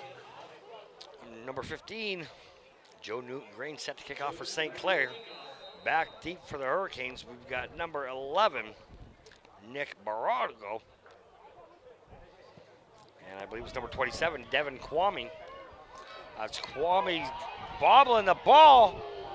Avoids a big hit. Still on his feet, tackled down around the 27 or 28 yard line of the Hurricanes. Yeah, you see some upset coverage guys there. They had a chance after it was a slight bobble to make a tackle right there at around the 20-yard line. And just out of control. No breakdown. You're a little reckless, and that's when you obviously can't really wrap anybody, end up reaching. A lot of times that results in a face mask, nothing doing. He still only picked up about 7 yards, but nonetheless 7 more than what they would have had he tackled them. And they officially spot the ball at the 29-yard line. 56.1 to play in the second quarter. Hurricanes quarterback number 8, Kyra Sam, leads his offense on the field. 3 receivers to the left, 1 to the right. In motion, running back. Sam's pass is complete. That's to number 27, Devin Kwame. Gain of about 19 yards, result of the play, Hurricanes first down. Yeah, just need more of these. They've had a couple plays. They've missed an opportunity on the last possession. They have to be able to complete these and get stacked first downs, one after the other.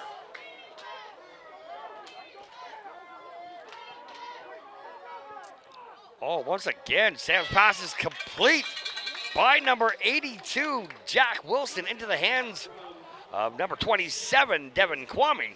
Yeah, I don't know what 82 was doing there, but he must have been called off. Oh, I got it. Leave it alone. My ball. And he did pick up 9 there. And that's number 4, Tylen Davis, making first contact.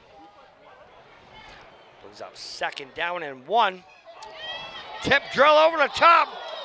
Oh, nearly intercepted by number 28, Nick Bieni.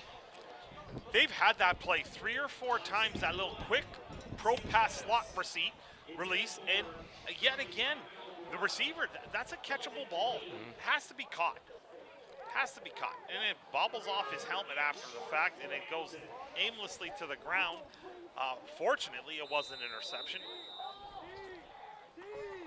Kyra Sam's pass was intended for number 85, Michael Borato. Brings up third down and 1 on the 53-yard line of the Hurricanes. 33.3 to play. Sam's pass is incomplete. Once again, I believe it was broken up by number 4, Tylen Davis. Result of the play, turnover on downs. First down and 10, Saints. Yeah, and your quarterback is scrambling, trying to make a play, but that's a hard play. A lot of real estate blanket coverage. He's scrambling to his right. You only needed 1 yard. You really needed to convert that one. And there's you got Jalen Burnett, Defensive Player of the Year. He shared it with the London linebacker this year. Defensive Lineman of the Year in the conference as well. Led the conference in sacks, got another pressure there. But you've given St. Clair 27 seconds left, 26.9 officially, and a timeout to maybe take a strike. But Matthew Gannett's day looks like it's done. That's number 17, Quinn Obilovich, with the first completion. 1 for 1, coming out to number 81, Malachi Jackson. Moving the chains, good for our Saints. First down. Yeah, simple concept again. Just as long as they're on the same page, they run the little stop. So Griff creates a little bit of traffic there to get the block. And now they are maybe 10 yards from field goal range with a timeout in their pocket as that ball went out of bounds. Good execution from your backup. 1st and 10 Saints. Ball's now spotted on the Hurricanes' 42-yard line. 21.1 to play in the second. Bilovich looking downfield, nowhere to go. Sacked by number 40. That was Matthew McIntosh, recorded the sack for the Hurricanes. And those are some of the subtle differences between your backup who gets all the reps in game. This case scenario, just he held it a little too long, looked off his first one, and then didn't necessarily know where to go with his second read.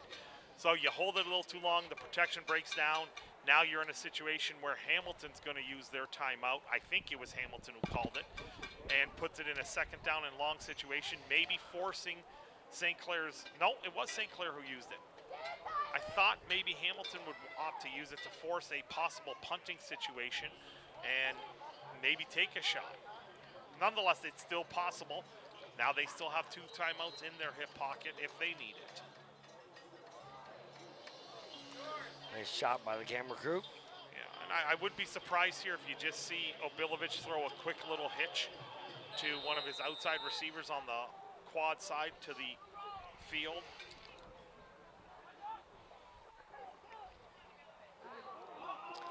Obilovich is looking for number 85, Jaden Shallow.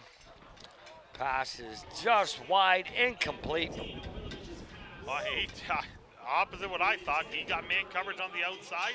He threw a ball, and it was actually caught, but the ball just sailed a fraction out of bounds. Clearly out of bounds. Decent enough throw. Great catch. Nonetheless, now Hamilton with only 10 seconds left. Maybe they opt to bring the block unit in here. It's risky if you do rough the kicker because then you're giving them a field goal chance. Once again, that's number 8, Cameron St. Kitts Park. Punt for the Saints. On the return, that's number 27, Devin Kwame. Nowhere to go. Led by number 52. You know it's Carl Fabre. Penalty flag on the play. Yeah, so we're going to have, this is all post-play, so the half is going to be over. I did see a Hamilton defender or return person swing. I don't know if he made contact. I don't know if they're going to deem it as a punch. And we're just going to make sure we clean up the sidelines here to get the players into the bench right now and get them to their respective benches. And they'll sort this out and they'll hammer this out for the second half. After 2 quarters, folks, St. Clair leading the Hurricanes by a score of 42-zip.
The rules are simple. Each contestant will take a turn attempting to catch 3 footballs. If the contestant catches and holds up to 1 football, they will win, and that's AA lanyard. If the contestant catches and holds onto 2 footballs, they will win a Saints t-shirt. And if the contestant catches and holds onto 3 footballs, they will win $500 courtesy of Hertz Windsor.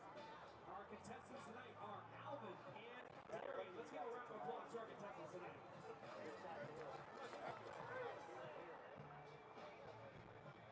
I know. Oh for 1. Yeah, that was a great turn.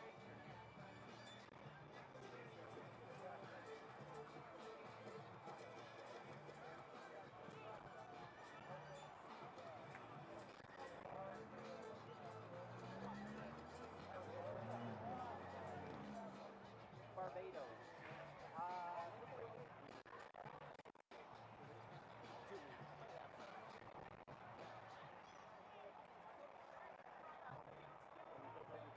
We went there last year. Yeah, we didn't see Marty All right, here's our second contestant. His I thought it was a little bit more with that. It's a pretty island. We're staying at a more north now, though. We stayed at the southwest of the island. Now we're staying in the northwest. These are pretty good. A lot of other places. 1 for 2. Let's cheer him on. Almost walking distance.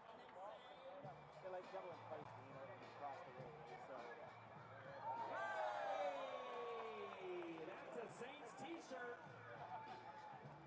Round of applause and thank you for participating in the Hertz halftime show. And now fans, let's get loud for some Saints t-shirts brought to you by the SSAA.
One's got a big swollen testicle. I think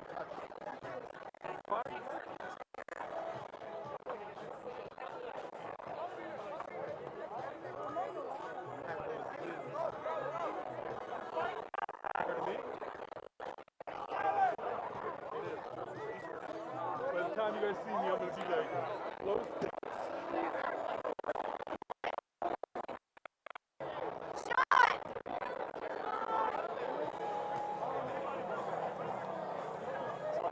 Oh, shut up! Thanks, babe. You should hear it.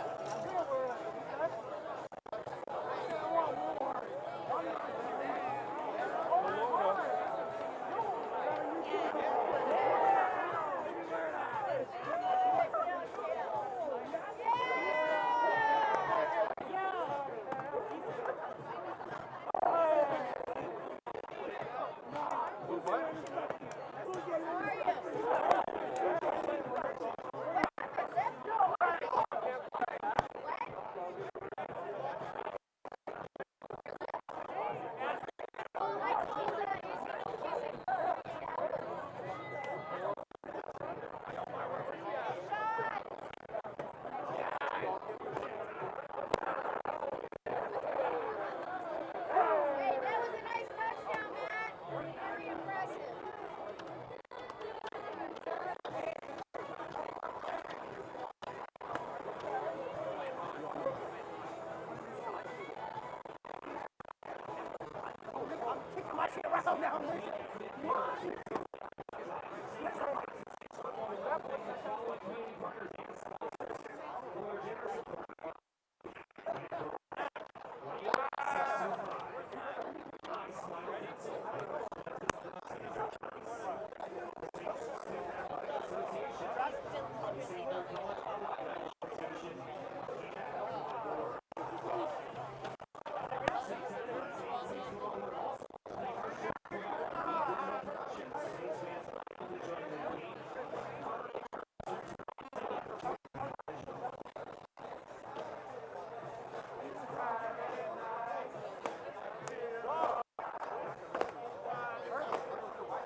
Good go. Welcome back, ladies and gentlemen. Second half action right here at Acumen Stadium.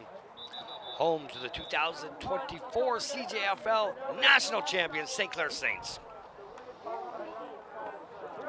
After a 42-0 lead, the Saints will kick off the second half.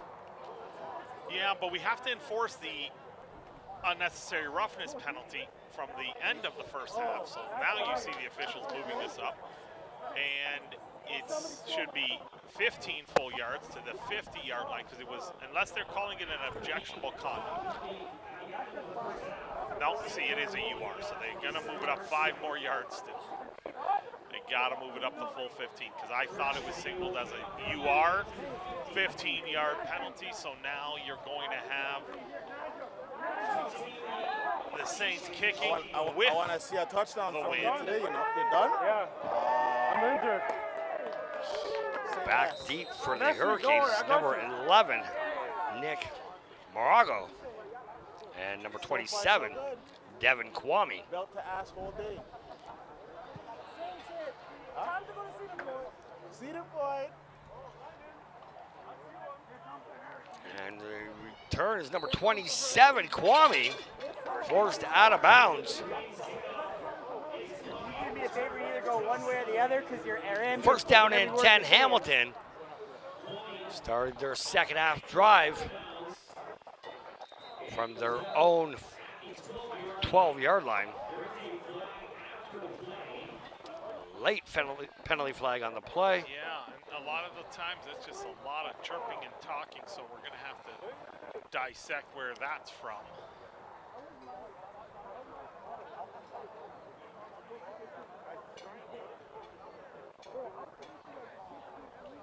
First half we saw number 47 for St. Clair on his birthday with 2 interceptions in the first half.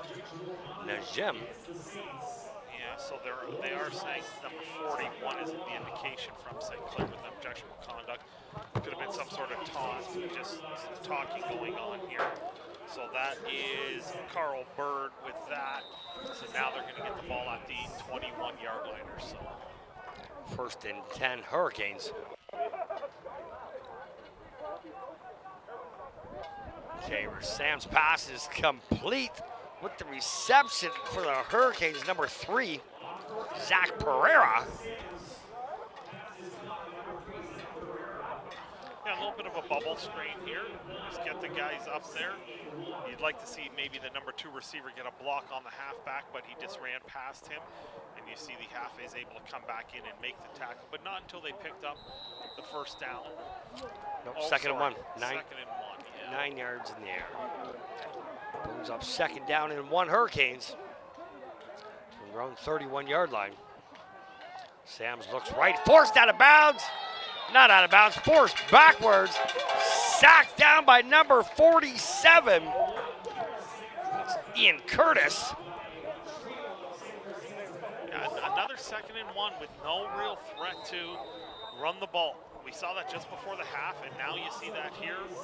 And it costs them. It's going to cost them dearly because they're going to be kicking into the wind right now. And again, I don't think the final is in jeopardy here. St. Clair's just a better team. They're up 42-0 as it stands here. But you need to learn from this. If you're going to knock off St. Clair, you have to play this second half because you're not just necessarily playing for this year. You're trying to build your program up, and you want to build off of it. So you got to finish this half off properly.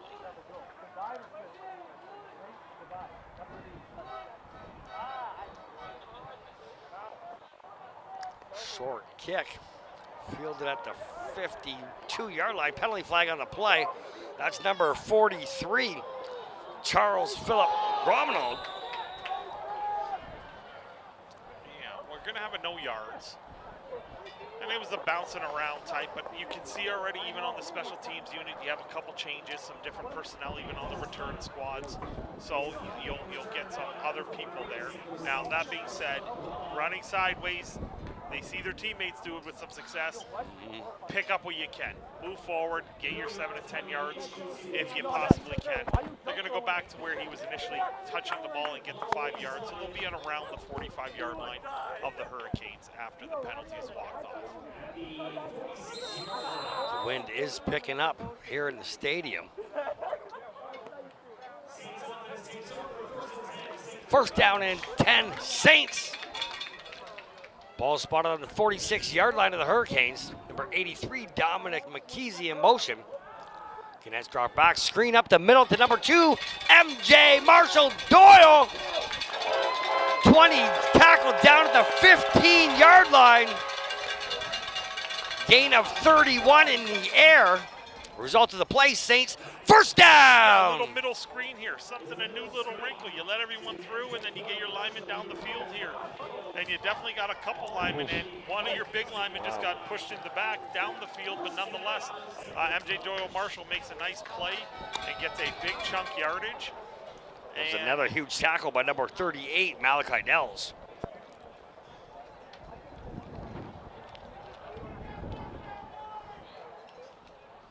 Brings up first down and 10, Saints from the 15-yard line. MJ Doyle Marshall with a kind of a shuffle move, allowing him to pick up another yard or 2. Yeah, nice job getting a yard. Or actually, it looks like a loss of yard, but getting back close to the line of scrimmage. But you do have a Hurricane down right now because he was contacted in the backfield. There were like 3 guys were there, not super effective in the blocking assignments there. And just the fact that he was able to get close to the line of scrimmage there was a credit to the toughness of MJ Doyle Marshall, how difficult he is, because that is the first initial defender who got into contact him. Pretty much his thigh went right into his head helmet area.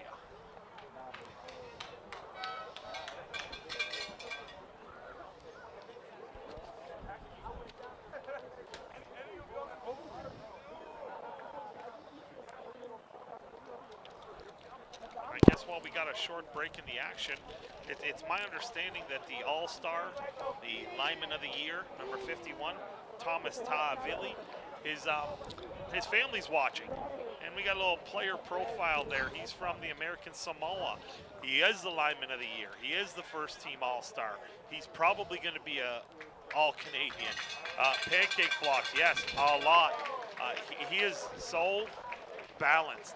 I like to use the analogy balance, strike balance with the offensive line, particularly who's the person who starts in great balance, who can deliver a strike, and who can remain in balance. And for the most part, his athleticism, his low frame, he just hammers bodies. And you see there on the injury, that was the tackler who just got a thigh right to the helmet there. But there's the big left tackle, number 51, and we welcome his family to the broadcast. He's the nicest kid around. Yeah, and congratulations on a tremendous season. Touchdown Saints! This number 85, Jaden Shallow with the touchdown. 15 yards in the air from number 1, Matthew Gannett. Yeah, and I thought Matthew Gannett's day was going to be done because they took him out for the last series. He might have just had to get into the change room to just do some adjustment, get another tape job or something, but he came out and he, in the face of pressure, he took a shot there and still delivered a strike to add to this 42-0 lead, extending it to 48 with the ensuing extra point. Newton Green. Kick is up, and the kick is good. Yeah, and now, sorry, Jeff, and I guess our biggest concern right now is going to be, are we going to get this game done sooner than later? You'll see here on the replay, he drops back after the play fake, and he throws a strike, and he gets hit. But it was a great catch, went high, pointed it, got the touchdown, and here's the shot he took. And you have to stay in the pocket. You got to take a shot once in a while. Protection's not always going to be perfectly clean. Now at 49-0, you do not want him to take any more shots. With that being said, you can sense a change in the weather. It's gusting, it's cool, and in the distance, and I mean it's in the distance, and I don't think it's on us right now, but you can see a little bit of glow in the distance, and I'm not sure how close it's going to get to us here, but lightning could potentially cause a delay in this conference final. 11:41 to play in the third quarter. As Benny said, St. Clair leading the Hurricanes 49-0. Fumbled ball by number 11, I believe that's Nick Morago. Morago's pushed out of bounds somewhere around the 15-yard line. Yeah, most of the active static, at least on the radar in the local area, says it's going to be north of us, which the wind is pushing in that northerly direction. And you'll see here on this replay, he does mishandle it. And that's going to cost him a clean return, and that's going to put them scrimmaging at their own 15-yard line into the wind.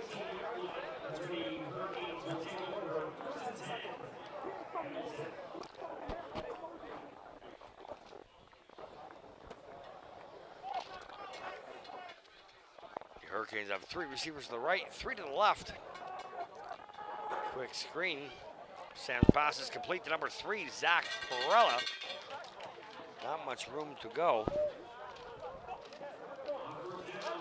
Yeah, and you'll see on this play here, I think a little friendly fire as a St. Clair defender is slow to get up, and it was just 3 guys converging on one, and indeed friendly fire was the result of that, and that's number 29 for the home team. It's Mikhail Pegg.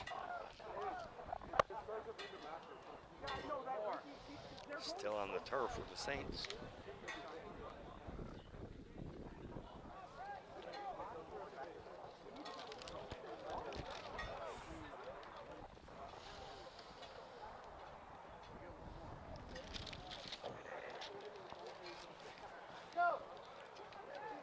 far off in the distance. Far off in the distance. We do have just enough separation, at least according to my radar. And there's the forecast. Oh, yeah. I And- just saw a and you're nice one. You're seeing at least based on what we're seeing, the rain should come in. But we're just hoping. We do not want to see that red. We do not want to see even the yellowish. The yellowish could bring some thunder into the equation and lightning. So if we hear any clapping or we see any striking that's in the vicinity, I believe that automatically triggers a 30-minute delay. After the injury timeout, Hamilton will scrimmage 2nd and 8 from their 17-yard line. As we get back to action, 2nd down and 8, Hurricanes from their own 17-yard line. Quick strike once again by number 8, Kyrus Sam. Recording the reception, number 12, Aiden Gago. Yeah. Result of the play, Hurricanes 1st down. 1st and 10, Hamilton, ball spotted on the Hurricane 25-yard line. And we have a healthy crowd here today.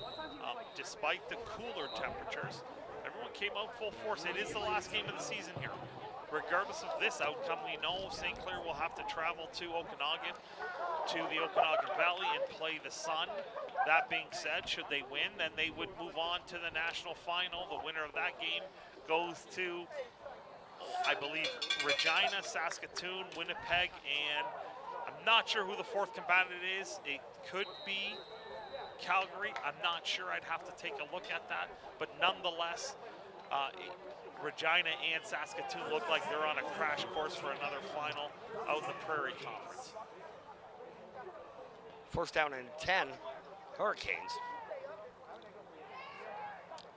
Number 8, Kyrus Sam's pass is complete to number 28, Gianluca Maraca, moving the chains.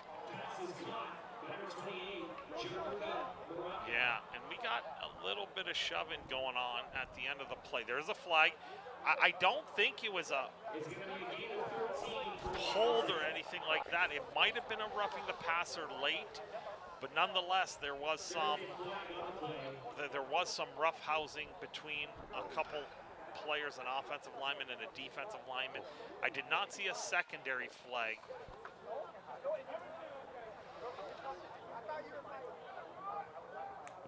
All right, so they're saying hands to the face.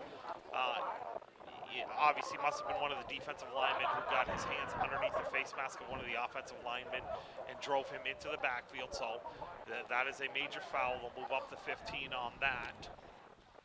And that's probably what the offensive lineman took offense to and tried to respond to that. But it was big Chris Patton. He's the size of some of these offensive linemen who got between those two and separated them without any further incident.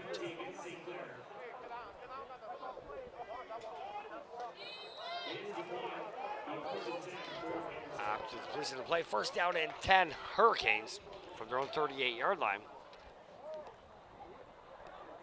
Sam's pass once again complete to the right side. Reception recorded by number 12, Aiden Gago. Yeah, Chris, it was just wild right now. If Chris Rivero it looked like he just made a bull rush on the guard and just absolutely steamed him. He's an all-star, and he is just playing out of his shoes from that interior defensive line, along with Nick Carter, his partner in crime, on the inside.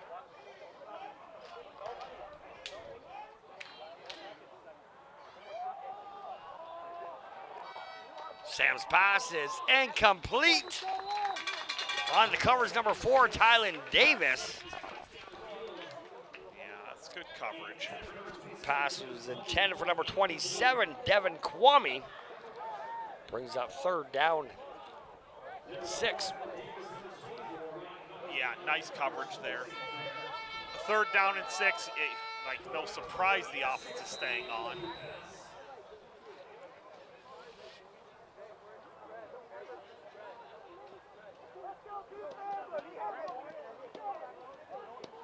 .8:30 to play in the third quarter.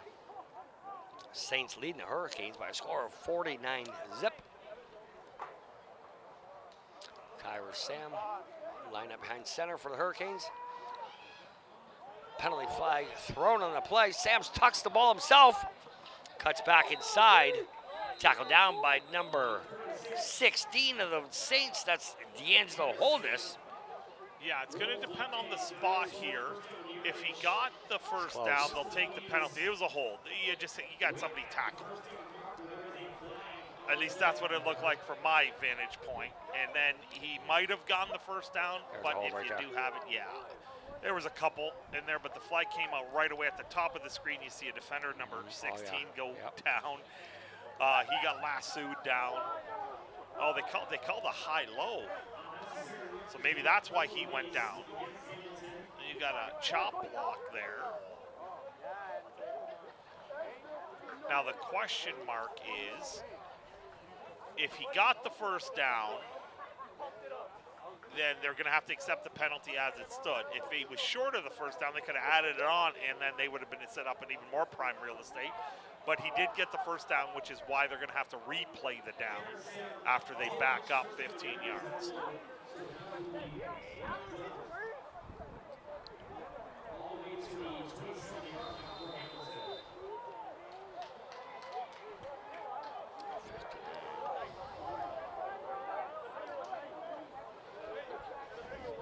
Third down and 21. Hamilton, ball's on the Hurricanes' 27-yard line.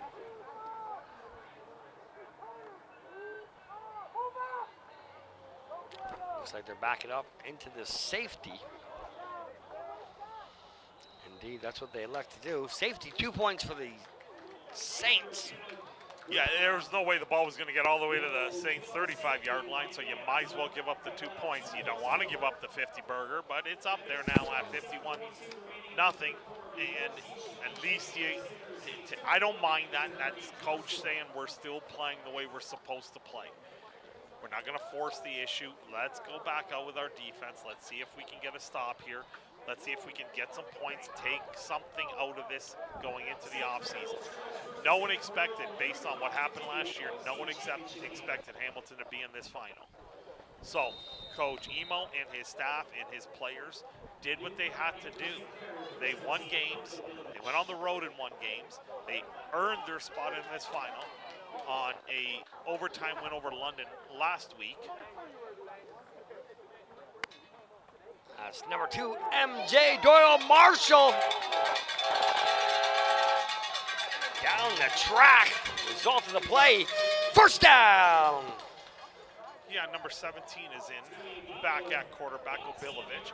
And they just run counter tray, pull and kick, and they bring Thomas around and doesn't even have to make a block. The defender took himself out of the play because he didn't want to get trucked. And MJ Doyle Marshall doesn't get touched for 17 yards.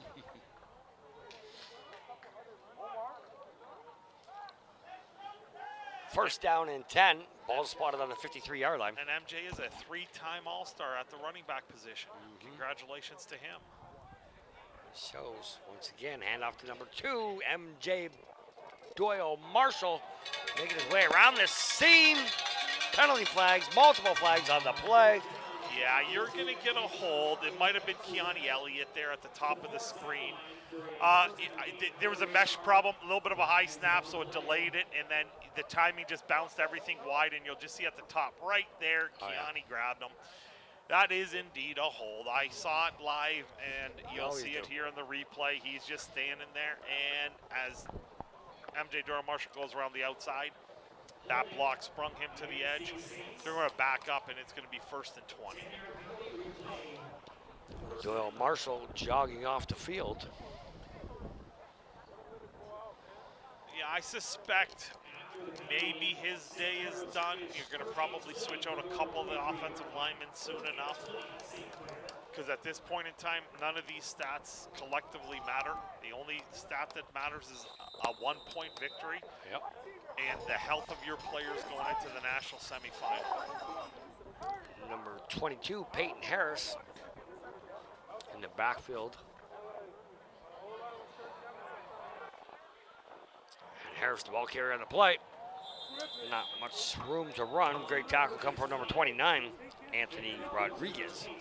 Yeah, another flag. I think you had a receiver about 1.5 yards across. That's number 87. My guess is who that was on.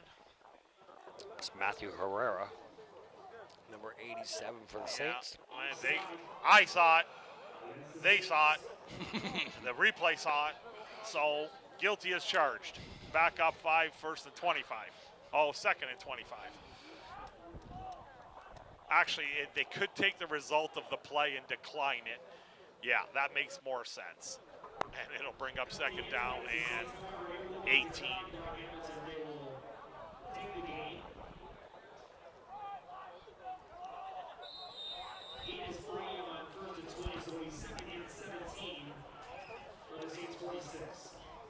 As the stadium announcer just said, second down and 17 Saints from their 46-yard line. Number 17, Obilovich's pass is complete to number 81, Malachi Jackson. Yeah, just a little slow in the delivery and then a little high in the delivery. And that's all about timing when you're trying to get these quick slip screens and hitches out, because your guys are blocking right away and the margins are very, very slow because flow comes in a hurry. And that was good job by the defenders to get there. Now you're going to have to, again, build off of what you came into this season with. Don't quit on this. Finish this season out strong. Cameron St. Kitts Park with a punt. Gets a hurricane bounce. That's actually not 84. And that was your punter. Nate Carter. That was your punter. And if no one else was in the no yards area, that's your punter who recovered it. Cameron is not in the game right now. That was your punter. So as long as no one else was in the neutral zone, St. Clair's going to get this ball here. They might very well have to pick this up. And we're going to get the call here from the officials. So the punter on the play was number 84, Nate Carter. There is no flag on the play. There is no flag. They're all backing up. There they are backing up. There's That's Nate. the punter. No question about that. I saw it from the depth. That's just an alert from your backup punter saying, hey, if no one's going for this ball, I'm going to go get it. It's just good game awareness. You want to see that. These guys don't get a lot of reps in, and they go in and they do something, and now it gives you a little bit of hope. You say maybe next year or whenever their number's called, they understand what's going on. Result of the play, Saints first down. First and 10, St. Clair. Ball is spotted on the 39-yard line of the Hurricanes. It's number 22, Peyton Harris, the ball carrier on the play. Yeah, and they've already made a couple changes at the offensive line. They put a couple different bodies in. Harris picks up 3 yards on the ground, brings up second down and 7 from the 36-yard line of Hamilton. Maybe they haven't. Now that I'm checking out those numbers, I thought last drive there was a couple changes, but maybe the offensive line is still intact. Yeah, actually, it does look like they're intact right now. But the third-string quarterback is now in. And second-string receivers. That's once again number 22, Peyton Harris, nowhere to run. Great hustle coming from number 18, Tyson Paul.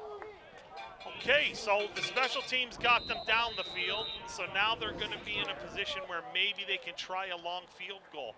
And this isn't, you're not making a field goal for the point of trying to run up the score here. These are mechanical things. You have to try these when you're presented the opportunity, a 41-yard field goal. They're not automatic at this level. So you want to go through the full mechanics and make sure you have the operation, because you never know, next week it could come down to a kick. Newton Green's kick is up, and the kick is good.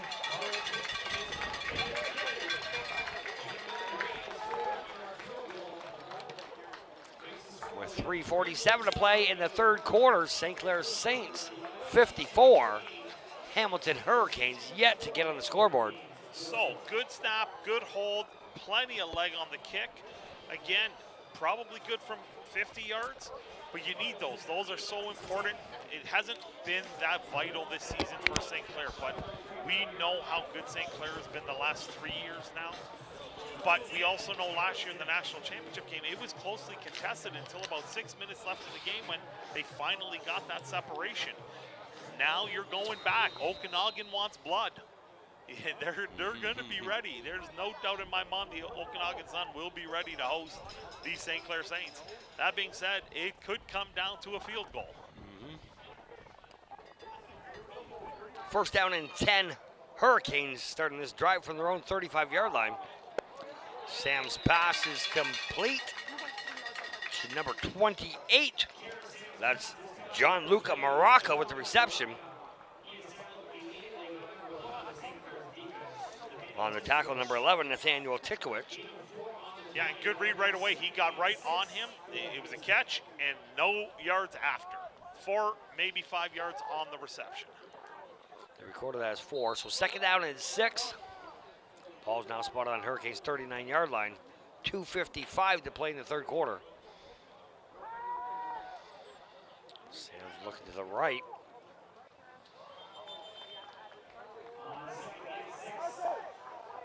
That's just blanket coverage. Pass was By the intended for number birthday 80. boy. That was Wes Wines. Just blanket coverage. Yep. Number 27, Ryan Najim. Yeah, and number 52, Carl Faber. bringing some Lurking pressure. out there. Yeah. So talented and came out late this year. Wasn't sure if he wanted to play. And the wild thing is a couple years back, he was an All-Canadian.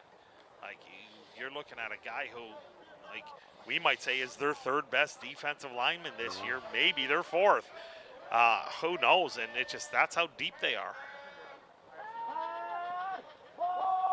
Short pass up the middle by Sam's, complete to number 4, Robbie Pereira. Good yak yardage after the catch, result of the play, Hurricanes first down. Yeah, nice effort. Like to see that player not quitting on his quarterback. His quarterback's giving him a chance. He's catches the ball, has to stop, retrace himself, and then make one extra guy miss before he gets the yards to gain. He end up picking up an extra 10 on that. And that puts the ball right near the midfield line. First down and 10. Ball spot out on the 54-yard line to be exact. 1:43 to play in the third quarter. Kyra Sam's looking right. Throws it up there. Intended for number 3, Zach Pereira. Once again on the defensive coverage, the hot man of the night, number 27, Ryan Najim. Yeah, the pocket actually held up there for the offensive line of the Hurricanes, but the blanket coverage behind it, Sam had nowhere to go with that, and he wisely threw that thing out of bounds. Now, some might ask, is it not intentional grounding? No, as long as the ball gets back to the line of scrimmage. There's no such thing as pocket or out of the pocket there.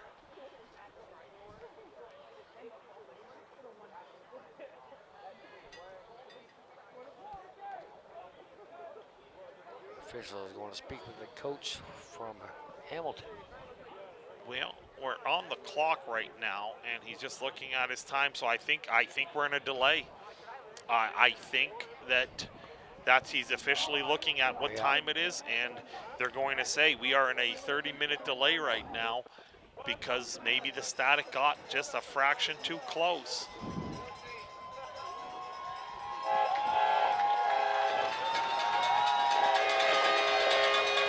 So the fans are celebrating like the game is over, but it's not right now.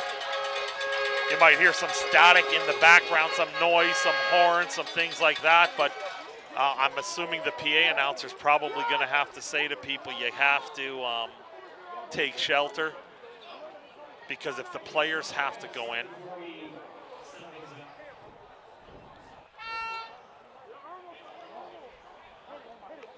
This is with 1:32 to play in the third quarter.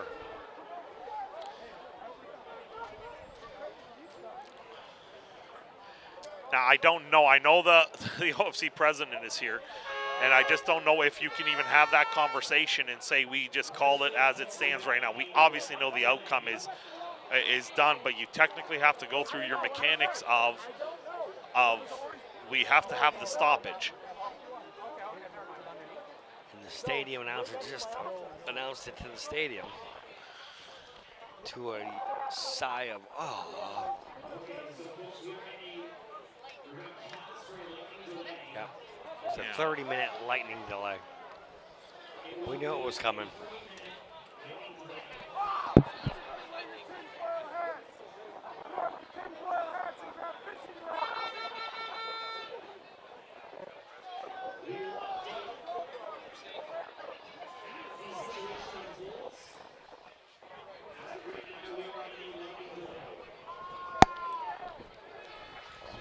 So it is official. It's a 30-minute lightning delay. Right here on site, St. Clair College, Windsor, Ontario, Canada. Yeah, so right now you do see the officials. They are huddled. And I'm not 100% sure if I see a representative from the Hamilton Hurricanes there.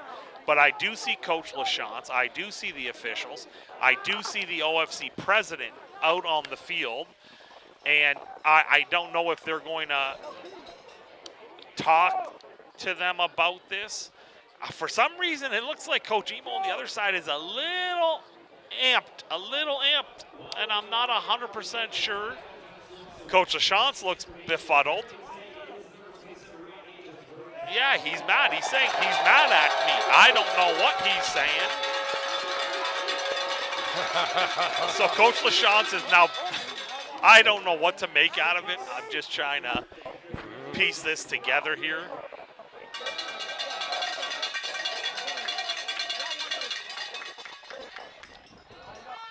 It's a unique dynamic. Obviously, there's no run clock at this level. It's 54-0.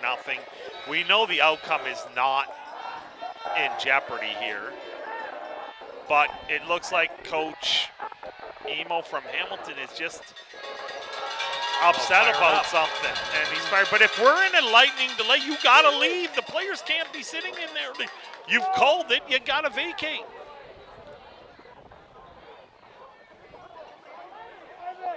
You gotta vacate.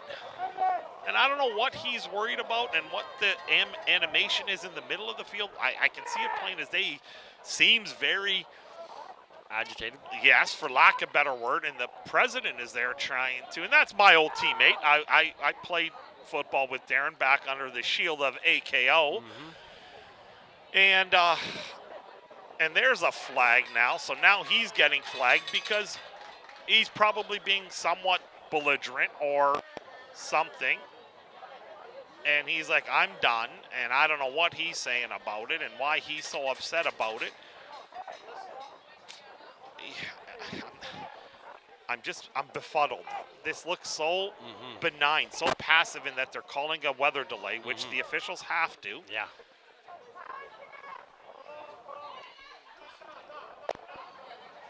He was not happy. No.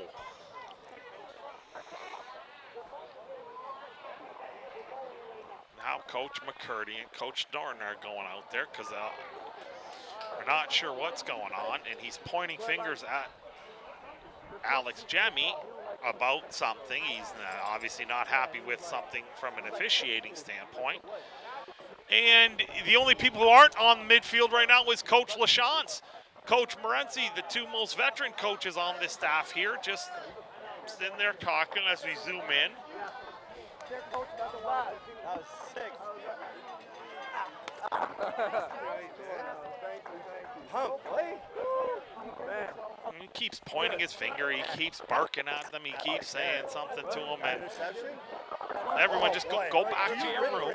They don't want to end the game. They don't have to end the game. I don't know if it can even be forced upon. There are league protocols for this. It's not the first time we've ever had a delay. I just am not getting any information as to what is going on. You'll never forget this day, buddy. But now the St. Clair players are coming back from, we see the forecast on the screen, but once they say it's in delay, you have to stay in delay. There are no options. 5 in the fourth quarter. There are no options to the mechanics of that. And I don't know if the security now has to make it, if the PA announcer has to say, okay, people, you in the stands also have to go take secure coverage in the locker room.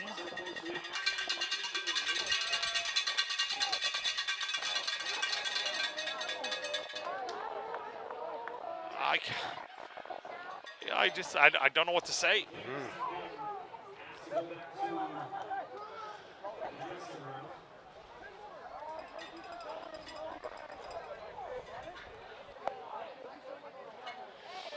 I don't know if he's upset that the Hamilton players have to go all the way back into the college, if that's where they change.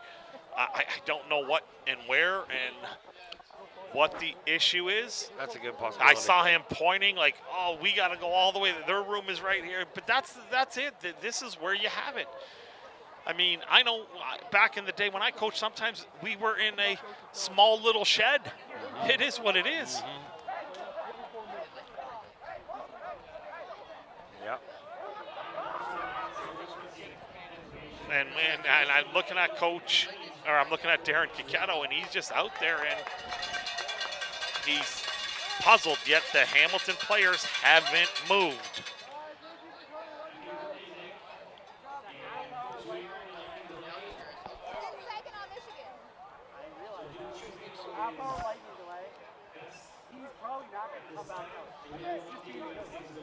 Yeah, the in-stadium announcer is saying we are in a lightning delay. And I suspect our lightning delay has already been in about 8 minutes. Yep. But we have stadium procedures. And it looks like none of these procedures are taking place. I see players on the far sideline, kids, trainers playing catch. St. Clair looks like they finally worked their way in towards their locker room. It looks like the coaches are working their way to their locker room. The officials are finally working their way into their shelter area.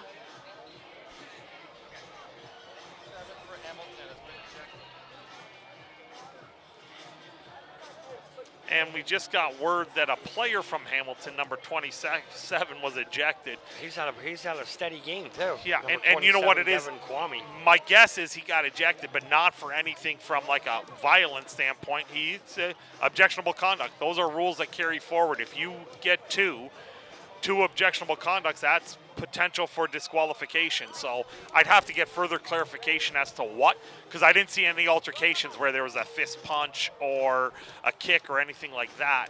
So I suspect that it's as a result of some sort of wording, for lack of a better word.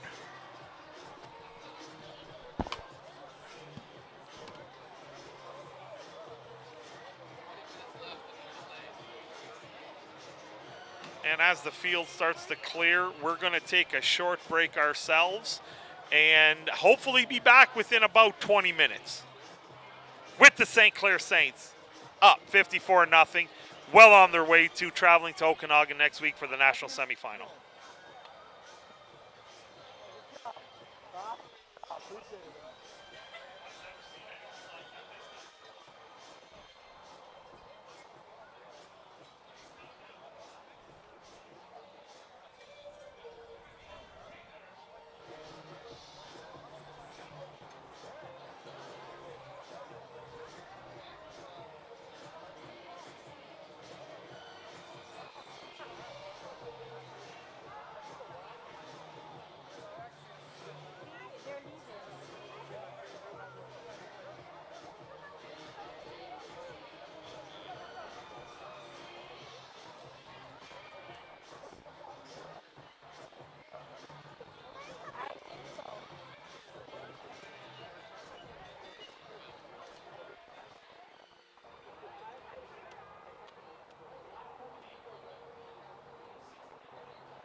have to clear the field in a lightning delay. I understand that.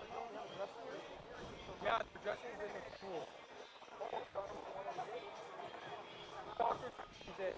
So the soccer teams are down there. And then soccer's on the way home from away.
That's a trophy, you see? That's gonna be for the Saints. They're gonna get it, yeah.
going to come back. It's going to make us wait 20 minutes, and then they'll say we're done.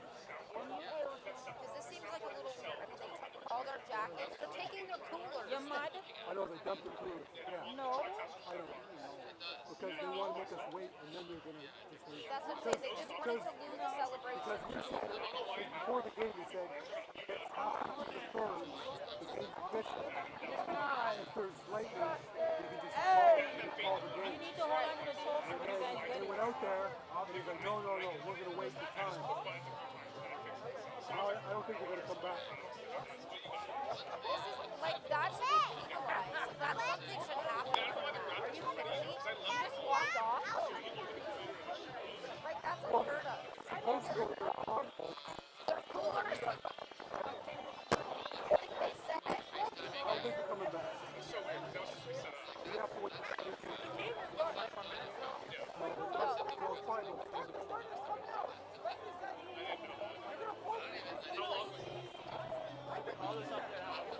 Number 2. I know. Hey! It took them 15 minutes to get that way. It's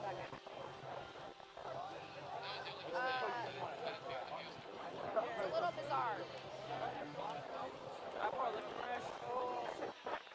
I found out Hamilton's game plan. Start the bus. I don't think they're going to come. You're going to Abby.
They dumped their coolers on the sideline. I don't think they're going to come back.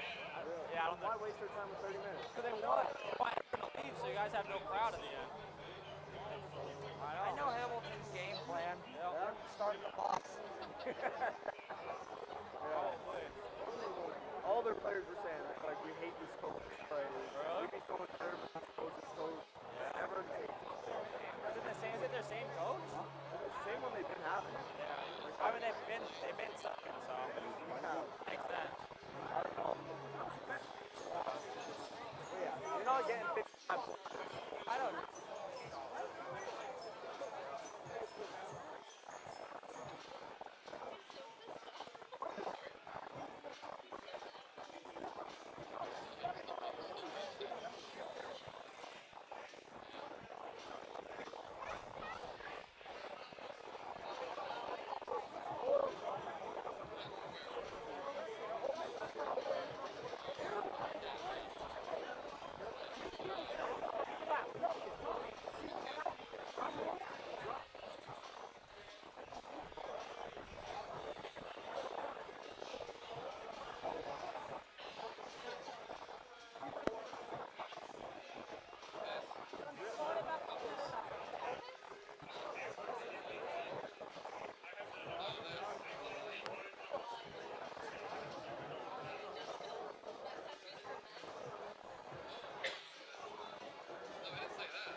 guys, they all joined. You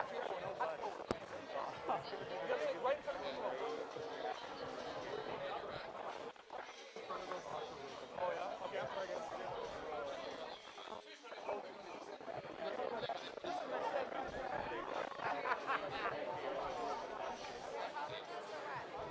Oh yeah. Yeah. I saw the picture. Oh, that's what I'm saying. The picture is some. Let's go, guys. I have to play the sideline.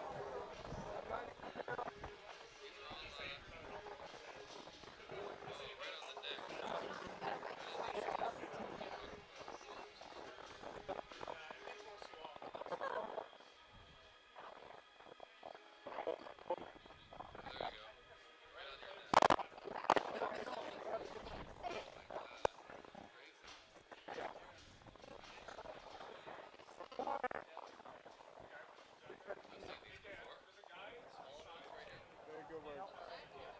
Good job, coach.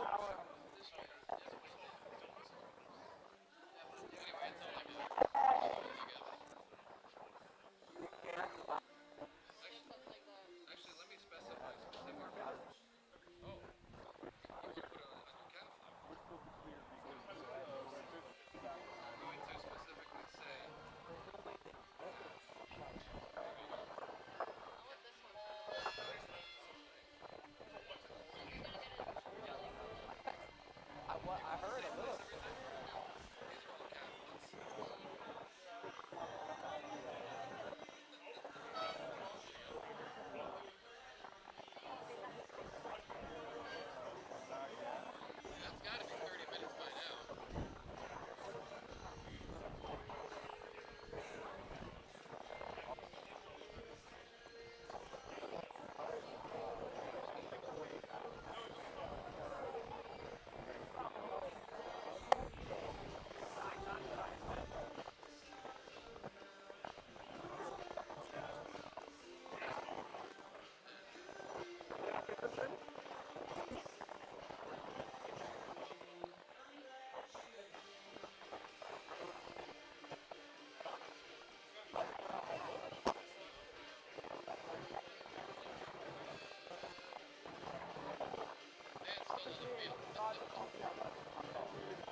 He loves everyone. No, probably not. Jack.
Yanni.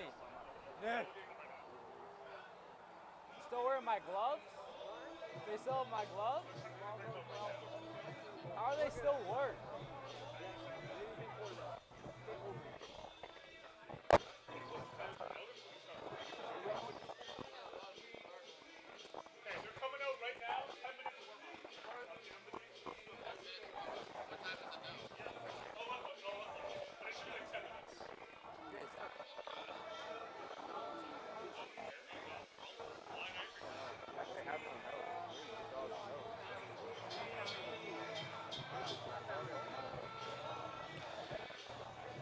Well, if you're still with us, and we hope you are, we are looking at an approximate 10 to 12 minute time frame to resume this game. The teams are now being escorted back out onto the field right now, and they're going to be provided the opportunity to warm up.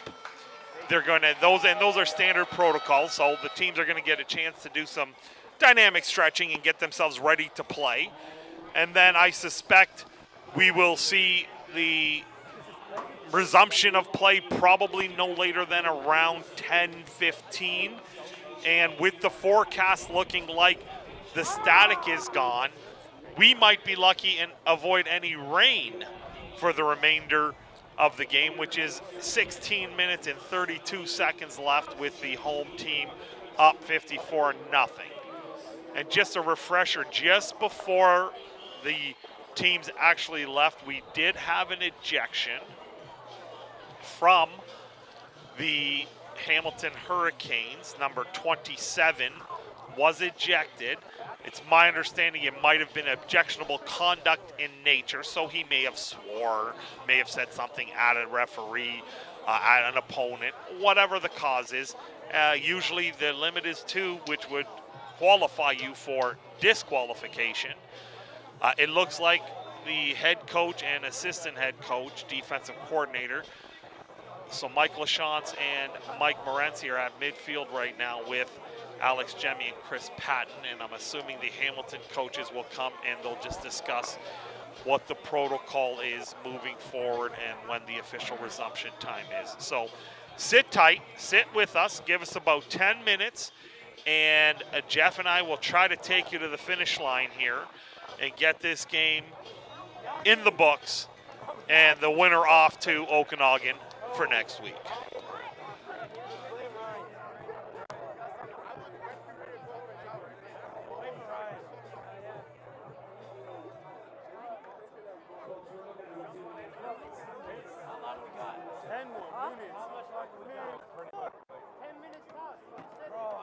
not see you in the game, bro. What happened?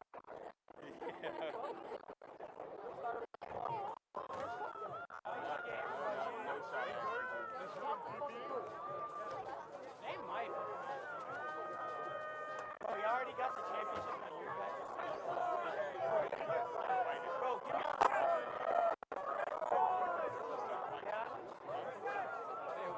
Will they get on my ass? I bet. But yeah. What? The person who's going to initiate it, number 27. It's gone. They ejected. Yeah. Did I miss something? I know, that's why I'm honest.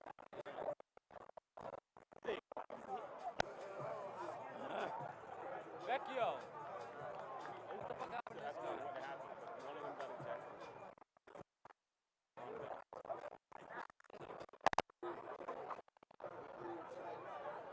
I'd love to see a fight, bro. At least it makes the game fucking semi-interesting. Yeah, bro. This shit's fucking... The 2-3 games I've been to this year, not one of them... I don't know. We wish it went Tuesday Marie last weekend. Yeah, like I was saying, the one game that was interesting for no fucking reason. I thought that team was ass. I thought They're like third. I thought London and Hamilton were... I guess not. They scored 37. Surprised with that. Oh, where's the attic? Yeah, where's the...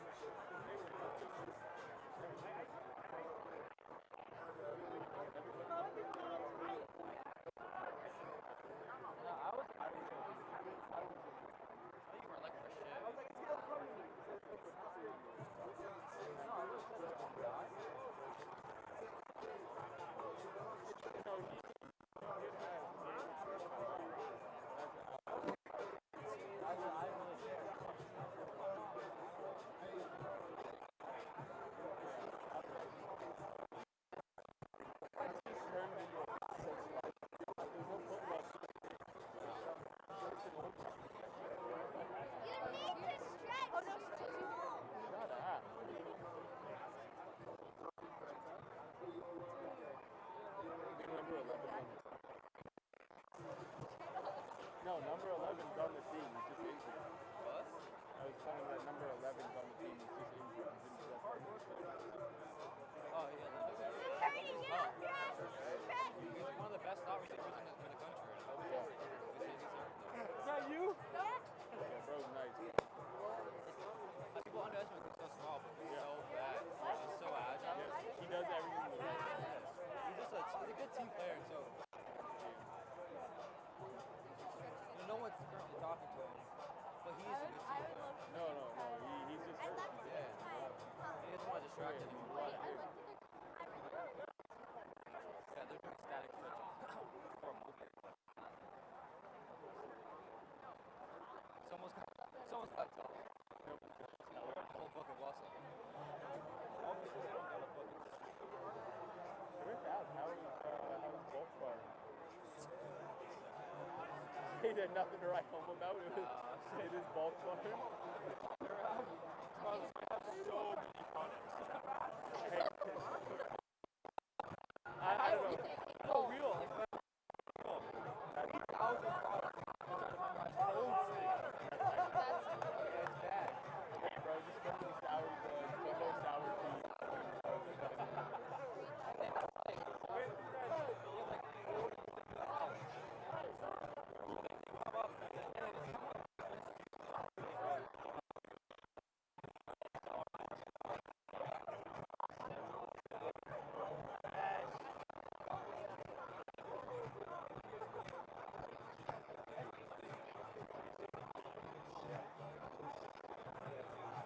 Going on.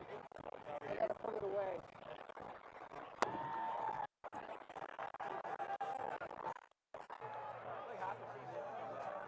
I thought they were gonna come back and be like, "You gotta fuck you guys." I thought for sure they were doing that.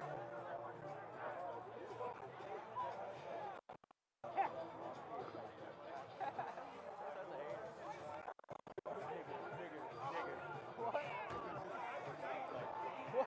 There was just... Nigga, there was lightning. That's what I'm saying, nigga, there was lightning. Oh, you kidding? How was it? Nigga, that was 30 minutes ago.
Again, welcome back to Windsor and on the campus of St. Clair College here at Acumen Stadium.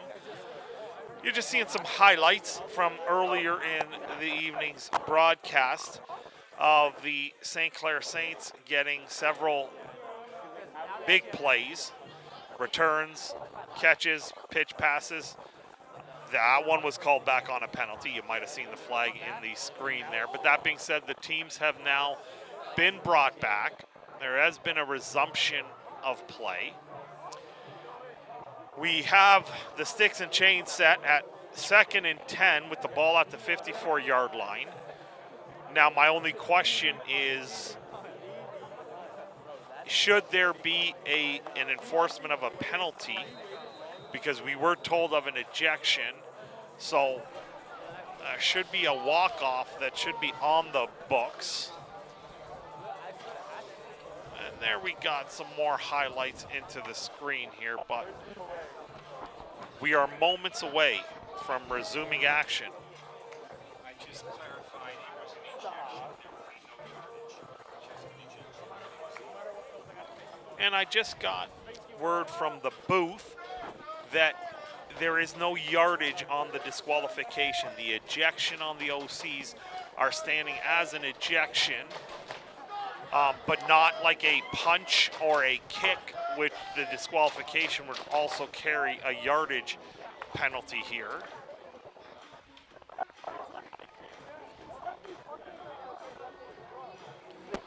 And that was the play where you got the punter, the backup punter, wisely going to handle the ball that no one from Hamilton seemed to want.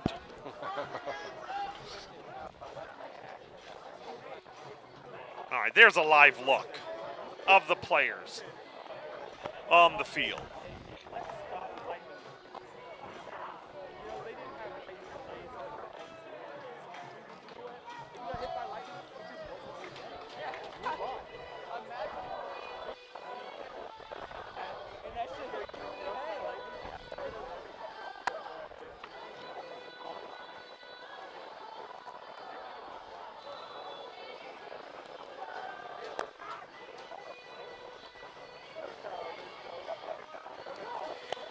And I guess there's just some final words going on between the head referee and the coaches, wrapping up some final instructions. And now you'll see them work over to the Hamilton sideline just to say, here, this is what we got, people. Stadium announcers, or stadium DJ has the music rocking, and the players are a little having some fun. And Lord knows we just saw, and you might have saw it in our screen, a strike over the stadium, and I don't know what that's going to dictate now. But the players are now getting that dejected feeling that we are now going to be in a secondary lightning strike. And or no, there is the orange flag. Final score is now going to be posted for St. Clair, 54-0. They are conference champions once again. Congratulations to St. Clair. Jeff? That is a crazy way to end it, folks. After 3 quarters, 1:32 left in the third. The game has been called your 2025 OFC champions, St. Clair Saints. Crazy finish, folks. Yeah, and I do hate this from one perspective. Yeah. You have some graduating players from Yeah. the Hamilton Hurricanes. They wanted to play the last game. They weren't ready to quit. No one on their side wanted to quit. But you do see this sort of side finish of the Gatorade bath, and that's cold. It is not warm here on field level. And now the tables are being set. The Teddy Morris Trophy is being brought out. So you're going to have the formal presentation. But once again, congratulations to Hamilton on a rebound season.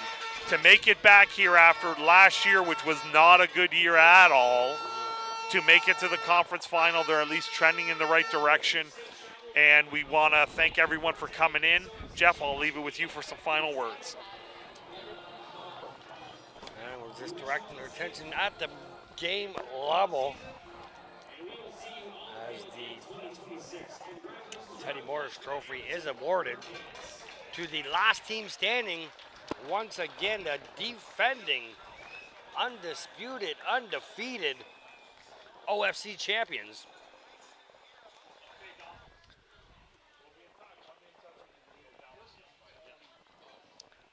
We're waiting the president of the OFC, Darren Coquetto, who is at field level. What a crazy finish, folks. 1:32 to play in the third quarter. The game has been called.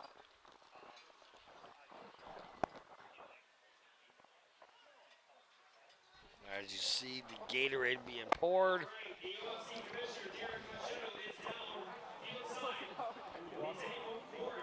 Back to back to back to back to back. OFC champ St. Clair Saints, who have now punched their ticket for a trip out to British Columbia to face off against the Okanagan Sun. I believe that one's called the Apple Championship.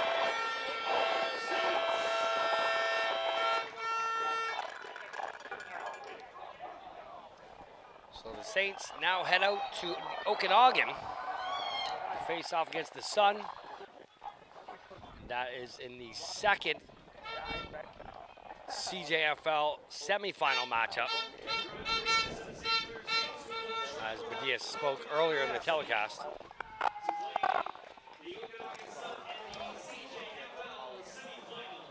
And once again, folks, your 2025 OFC champions, your St. Clair Saints. Back to back to back to back to back champs.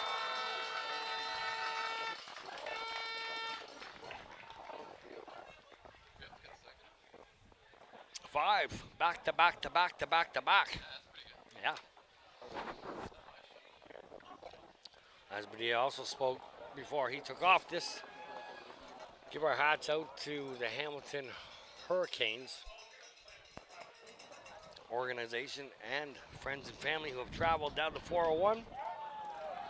Hope everyone has a safe travel home. And for the last time in the 2025 season, right here at St. Clair College, Windsor, Ontario, your 2025 OFC champions, St. Clair Saints.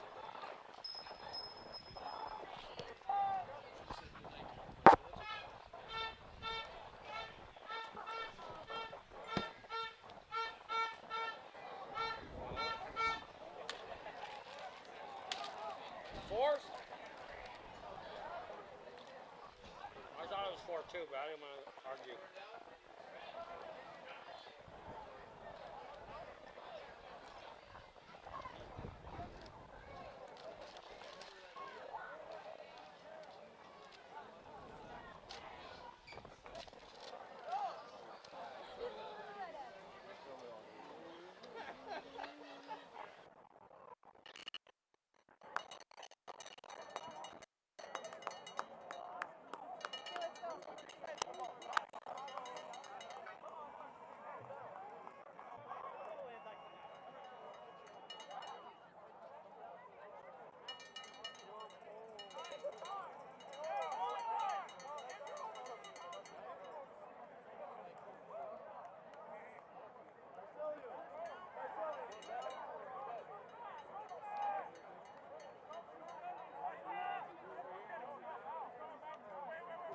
St. Clair College and the Saints football. We thank all of our fans in the stands for all of your dedication to Saints